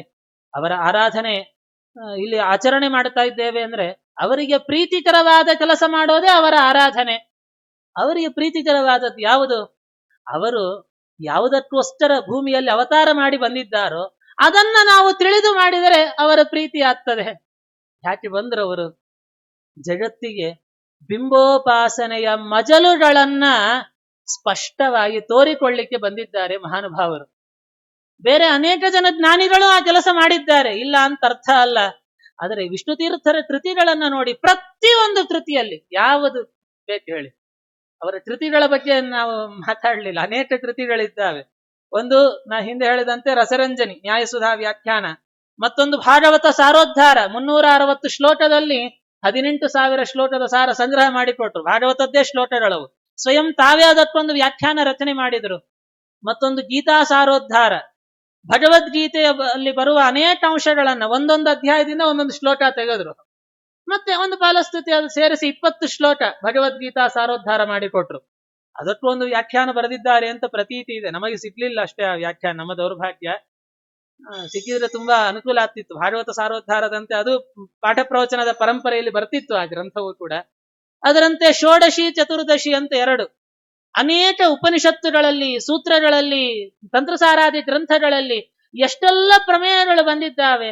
ಅದರ ಅನೇಕ ಪ್ರಮೇಯಗಳನ್ನ ಸಂಗ್ರಹ ಮಾಡಿಕೊಡುತ್ತಾ, ಯಾವುದನ್ನ ಒಬ್ಬ ಸಾಧಕನಾದ ಜೀವ ತನ್ನ ಜೀವನದಲ್ಲಿ ಅವಶ್ಯವಾಗಿ ಚಿಂತನೆ ಮಾಡಲೇಬೇಕು ಅಂಥ 16 ಪ್ರಮೇಯಗಳನ್ನ ಒತ್ತಟ್ಟಿಗೆ ಸಂಗ್ರಹ ಮಾಡಿಕೊಟ್ರು. ಅದು ಷೋಡಶಿ ಆಯಿತು. ಇನ್ನೊಂದು ಕಡೆ 14 ಪ್ರಮೇಯ ಸಂಗ್ರಹ ಮಾಡಿಕೊಟ್ರು, ಚತುರ್ದಶಿ ಆಯಿತು. ಅದರಂತೆ ಅಧ್ಯಾತ್ಮ ರಸರಂಜಿನಿ, ಇದಂತೂ ಬಿಂಬನ ಜೊತೆಯಲ್ಲಿ ವಿಷ್ಣು ತೀರ್ಥರು ಮಾಡಿದ ಸಂಭಾಷಣೆ. ಅದು ಅವರ ಒಂದು ಕನ್ವರ್ಸೇಷನ್, ನಮ್ದಲ್ಲ ಇದೆಲ್ಲ ಕೂಡ ವಿಷ್ಣು ತೀರ್ಥರು ನೇರ ಸಂಭಾಷಣೆ ಅವರದ್ದು. ಪಾಹಿ ಪಾಂಡವ ಪಾಲಕಾಮಿತ ಪಾಪಿನಂ ಭವತಾಪತೋ ಏಹಿ ಮಾನಸ ಮಂದಿರಾಂಗಣ ದೇಶಮೀಶ ನಮೋಸ್ತುತೆ ಪುತ್ರ ಮಿತ್ರ ಕಳತ್ರ ಪೂರ್ವಕ ಮತ್ರಗಂ ನ ಪರತ್ರಗಂ ಯತ್ರ ಯತ್ರ ಗತಿರ್ಮಮೇಶ್ವರ ತತ್ರ ತೇಸ್ತಿ ಪದಾಂಬುಜಂ ಅಂತ ಹೇಳ್ತಾ ನೇರ ದೇವರ ಜೊತೆಯಲ್ಲೇ ಸಂಭಾಷಣೆ ಮಾಡುತ್ತಾ 45 ಶ್ಲೋಕ ರಚನೆ ಮಾಡಿದ್ರು. ಕೊನೆಯ ಫಲಸ್ತುತಿಯಾಗಿ ಒಂದು 4 ಶ್ಲೋಕ, 49 ಶ್ಲೋಕಗಳಲ್ಲಿ ಅಧ್ಯಾತ್ಮ ರಸರಂಜನಿ ಅನ್ನುವಂತಹ ಒಂದು ಮಹಾನ್ ಕೃತಿಯನ್ನು ರಚನೆ ಮಾಡಿಕೊಟ್ಟಿದ್ದಾರೆ. ಹಾಗೆ ಸ್ತೋತ್ರ, ನಾ ಹಿಂದೆ ಹೇಳಿದಂತೆ 3 ಪತ್ರಗಳು. ಅಷ್ಟೇ ಅಲ್ಲದೆ ಸ್ತೋತ್ರ ಸಾಹಿತ್ಯ ತಗೊಂಡ್ರೆ ಅದನ್ನ ನಾವು ಹಿಂದೆ ಎಲ್ಲ ಬೇಕಾದ ಚಿಂತನೆ ಮಾಡಿದ್ದೇವೆ. ಈ ವರ್ಷದ ಆರಾಧನೆಯಲ್ಲಿ ಮತ್ತೆ ಕಳೆದ ವರ್ಷಗಳ ಅನೇಕ ಆರಾಧನಾ ಪ್ರಸಂಗಗಳಲ್ಲಿ ಒಂದು ಬಿಂಬಸ್ತುತಿ ಅಂತ, ಬಿಂಬರೂಪವನ್ನು ಯಾವ ರೀತಿ ಧ್ಯಾನ ಮಾಡಬೇಕು, ಬಿಂಬಸ್ತುತಿ ಅನ್ನುವಂತಹದ್ದೊಂದು. ಅದರಂತೆ ಅವರದ್ದು ಮತ್ತೊಂದು ಕೃತಿ ಬಿಂಬಾರ್ಪಣ ವಿಧಿ ಅನ್ನತಕ್ಕಂಥದ್ದು, ಶ್ರೀ ಕೃಷ್ಣಾಷ್ಟಕ, ನ್ಯಾಯಸುಧಾ ಸ್ತೋತ್ರ, ರಮಾಸ್ತೋತ್ರ, ಸುವದ್ವಿಜಯ ಪ್ರಮೇಯ ಫಲಮಾಲಿಕಾ ಮುಂತಾದ ಅನೇಕ ಗ್ರಂಥಗಳನ್ನ ವಿಷ್ಣು ತೀರ್ಥರು ತಾವು ರಚನೆ ಮಾಡಿಕೊಟ್ಟಿದ್ದಾರೆ. ಭಾಗವತ ಧೃತಸಾರ ಅಂತ ಒಂದು, ಭಾಗವತ ಸ್ತೋತ್ರ ಅಂತ ಒಂದು, ಭಾಗವತ ಧರ್ಮಸ್ತೋತ್ರ ಅಂತ ಒಂದು, ಹೀಗೆ ತುಂಬಾ ಅನೇಕ ಕೃತಿಗಳಲ್ಲಿ ಬಿಂಬ ಮೂರ್ತಿಯ ಪರಿಚಯವನ್ನ ನಮಗೆ ಮಾಡಿಕೊಟ್ಟು ಯಾವ ರೀತಿ ಅವನ ಪೂಜೆ ಮಾಡಬೇಕು, ಹೇಗೆ ವಿಷ್ಣು ತೀರ್ಥರು ಒಂದು ಮಾಡಿಕೊಟ್ಟ ಕೆಲಸ ಅಂದ್ರೆ ಇನ್ನೇನಿಲ್ಲ, ನಮ್ಮ ಒಳ ಇರುವ ಸ್ವಾಮಿಯನ್ನ ನೋಡುವ ಒಳಗಣ್ಣನ್ನ ನಮಗೆ ಕೊಟ್ಟು ಹೋಗಿದ್ದಾರೆ. ಒಳಗಣ್ಣು, ಅದು ತಿಳಿಗಣ್ಣು ನಮಗೆ ಕೊಟ್ಟಿದ್ದಾರೆ. ಆದ್ರೆ ಅದನ್ನೂ ಬಿಟ್ಟು ನಾವು ತಿಳಿಗೇಡಿಗಳಾಗೇ ಇರ್ತೇವೆ ಅಂದ್ರೆ ನಮ್ಮಂತಹ ಕೃತಜ್ಞರು ಯಾರು ಇರೋದೇ ಇಲ್ಲ. ವಿಷ್ಣು ತೀರ್ಥರ ಆರಾಧನೆ ಮಾಡುತ್ತಾ ಇದ್ದೇವೆ, ಅವರು ಎಷ್ಟೆಲ್ಲ ಉಪದೇಶ ಮಾಡಿದ್ದಾರೆ, ಕಿಂಚಿತ್ತಾದ್ರೂ ರೂಢಿಸಿಕೊಳ್ಳಬೇಕು, ತಮ್ಮ ಜೀವನದಲ್ಲಿ ಅನುಷ್ಠಾನಕ್ಕಿಟ್ಟಿದ್ದಾರೆ. ಹೆಜ್ಜೆ ಹೆಜ್ಜೆಗೆ ಭಗವದ್ ಉಪಾಸನೆಯನ್ನ ಮಾಡುತ್ತಾ ಏನು ಅವರು ತತ್ವಬೋಧನೆಯನ್ನ ಮಾಡಿದ್ದಾರೆ. ಯಥಾಶಕ್ತಿ ಯಥಾಮತಿಯಾಗಿ ನಾವು ಅನುಷ್ಠಾನ ಮಾಡೋದೇ ಅವರ ಆರಾಧನೆ. ಅದು ಇವತ್ತೇ ಆಗಬೇಕು ಅಂತೇನಿಲ್ಲ, 360 ದಿವಸವೂ ಮಾಡಬಹುದು ಅವರ ಆರಾಧನೆಯನ್ನ. ಆದ್ದರಿಂದ ವಿಷ್ಣು ತೀರ್ಥರು ಏನು ಅವರ ಒಂದು ದಿವ್ಯವಾದಂತಹ ಕಾರುಣ್ಯ ನಮ್ಮೆಲ್ಲರ ಮೇಲೂ ಆಗಿ, ಈ ಸಂಘದಲ್ಲಿ ವಿಶೇಷವಾಗಿ ಪ್ರತಿ ವರ್ಷವೂ ಕೂಡ ಶಿವರಾತ್ರಿ ವಿಷ್ಣು ತೀರ್ಥರ ಆರಾಧನಾ ಪರ್ವಕಾಲ ವೈಭವದಿಂದ ಅನೇಕ ವರ್ಷಗಳಿಂದ ಈ ಒಂದು ಜ್ಞಾನ ಯಜ್ಞ, ಭಜನೆ, ಪಾರಾಯಣ, ಅನೇಕ ಕಾರ್ಯಕ್ರಮಗಳು ಇಲ್ಲಿ ನಡೀತಾ ಇದ್ದಾವೆ. ತುಂಬಾ ಶ್ಲಾಘನೀಯವಾಗಿರತಕ್ಕಂತಹ ಒಂದು ಕಾರ್ಯ. ಅದರಂತೆ ಈ ವರ್ಷವೂ ಕೂಡ ಏನು ಈ ಎಲ್ಲ ಆರಾಧನಾ ಚೆನ್ನಾಗಿ ವಿಜೃಂಭಣೆಯಿಂದ ನಡೀತಾ ಇದೆ. ಈ ಒಂದು ಜ್ಞಾನ ಯಜ್ಞದಿಂದ ವಿಷ್ಣು ತೀರ್ಥರ ಅಂತರ್ಯಾಮಿಯಾದ ಭಾರತೀರಮಣ ಮುಖ್ಯ ಪ್ರಾಣಾಂತರ್ಗತ ಪರಮಾತ್ಮ ನಾರಾಯಣ ತಾನು ಈ ಒಂದು ಜ್ಞಾನ ಯಜ್ಞದಿಂದ, ಈ ಒಂದು ಆರಾಧನಾ ಯಜ್ಞದಿಂದ ಪರಮಾತ್ಮ ತಾನು ಪ್ರಸನ್ನನಾಗಿ ವಿಷ್ಣು ತೀರ್ಥರ ಅನುಗ್ರಹ, ಅವರ ಕರುಣೆ ನನಗೆ ನಿಮಗೆ ಎಲ್ಲರ ಮೇಲೂ ಕೂಡ ವಿಷ್ಣು ತೀರ್ಥರ ಒಂದು ಕೃಪಾ ದೃಷ್ಟಿ ನಮ್ಮೆಲ್ಲರ ಮೇಲೂ ಇರಲಿ. ಅದರಿಂದ ಅವರು ಅನುಷ್ಠಾನ ಮಾಡಿದ ತತ್ವಗಳು ಯಥಾಶಕ್ತಿ ಯಥಾಮತಿಯಾಗಿ ಯಥಾಯೋಗ್ಯವಾಗಿ ನಮಗೂ ಕೂಡ ಆ ತತ್ವಗಳು ಜೀವನದಲ್ಲಿ ಅನುಷ್ಠಾನ ಮಾಡುವ ಸೌಭಾಗ್ಯವನ್ನ ತನ್ಮೂಲಕ ಅವರ ಅಂತರ್ಯಾಮಿಯಾದ ಪರಮಾತ್ಮನ ಅನುಗ್ರಹ ಪಡೆಯುವಂತಹ ಸೌಭಾಗ್ಯವನ್ನ ವಿಷ್ಣುತೀರ್ಥ ಗುರು ಸಾರ್ವಭೌಮರು ಕರುಣಿಸಲಿ ಅಂತವರ ಚರಣಾರವಿಂದಗಳಲ್ಲಿ ಪ್ರಾರ್ಥನೆಯನ್ನ ಮಾಡುತ್ತಾ ಎರಡು ಮಾತನ್ನ ಶ್ರೀಕೃಷ್ಣಾರ್ಪಣಮಸ್ತು ಮಧ್ವೇಶಾರ್ಪಣಮಸ್ತು. ಎಸ್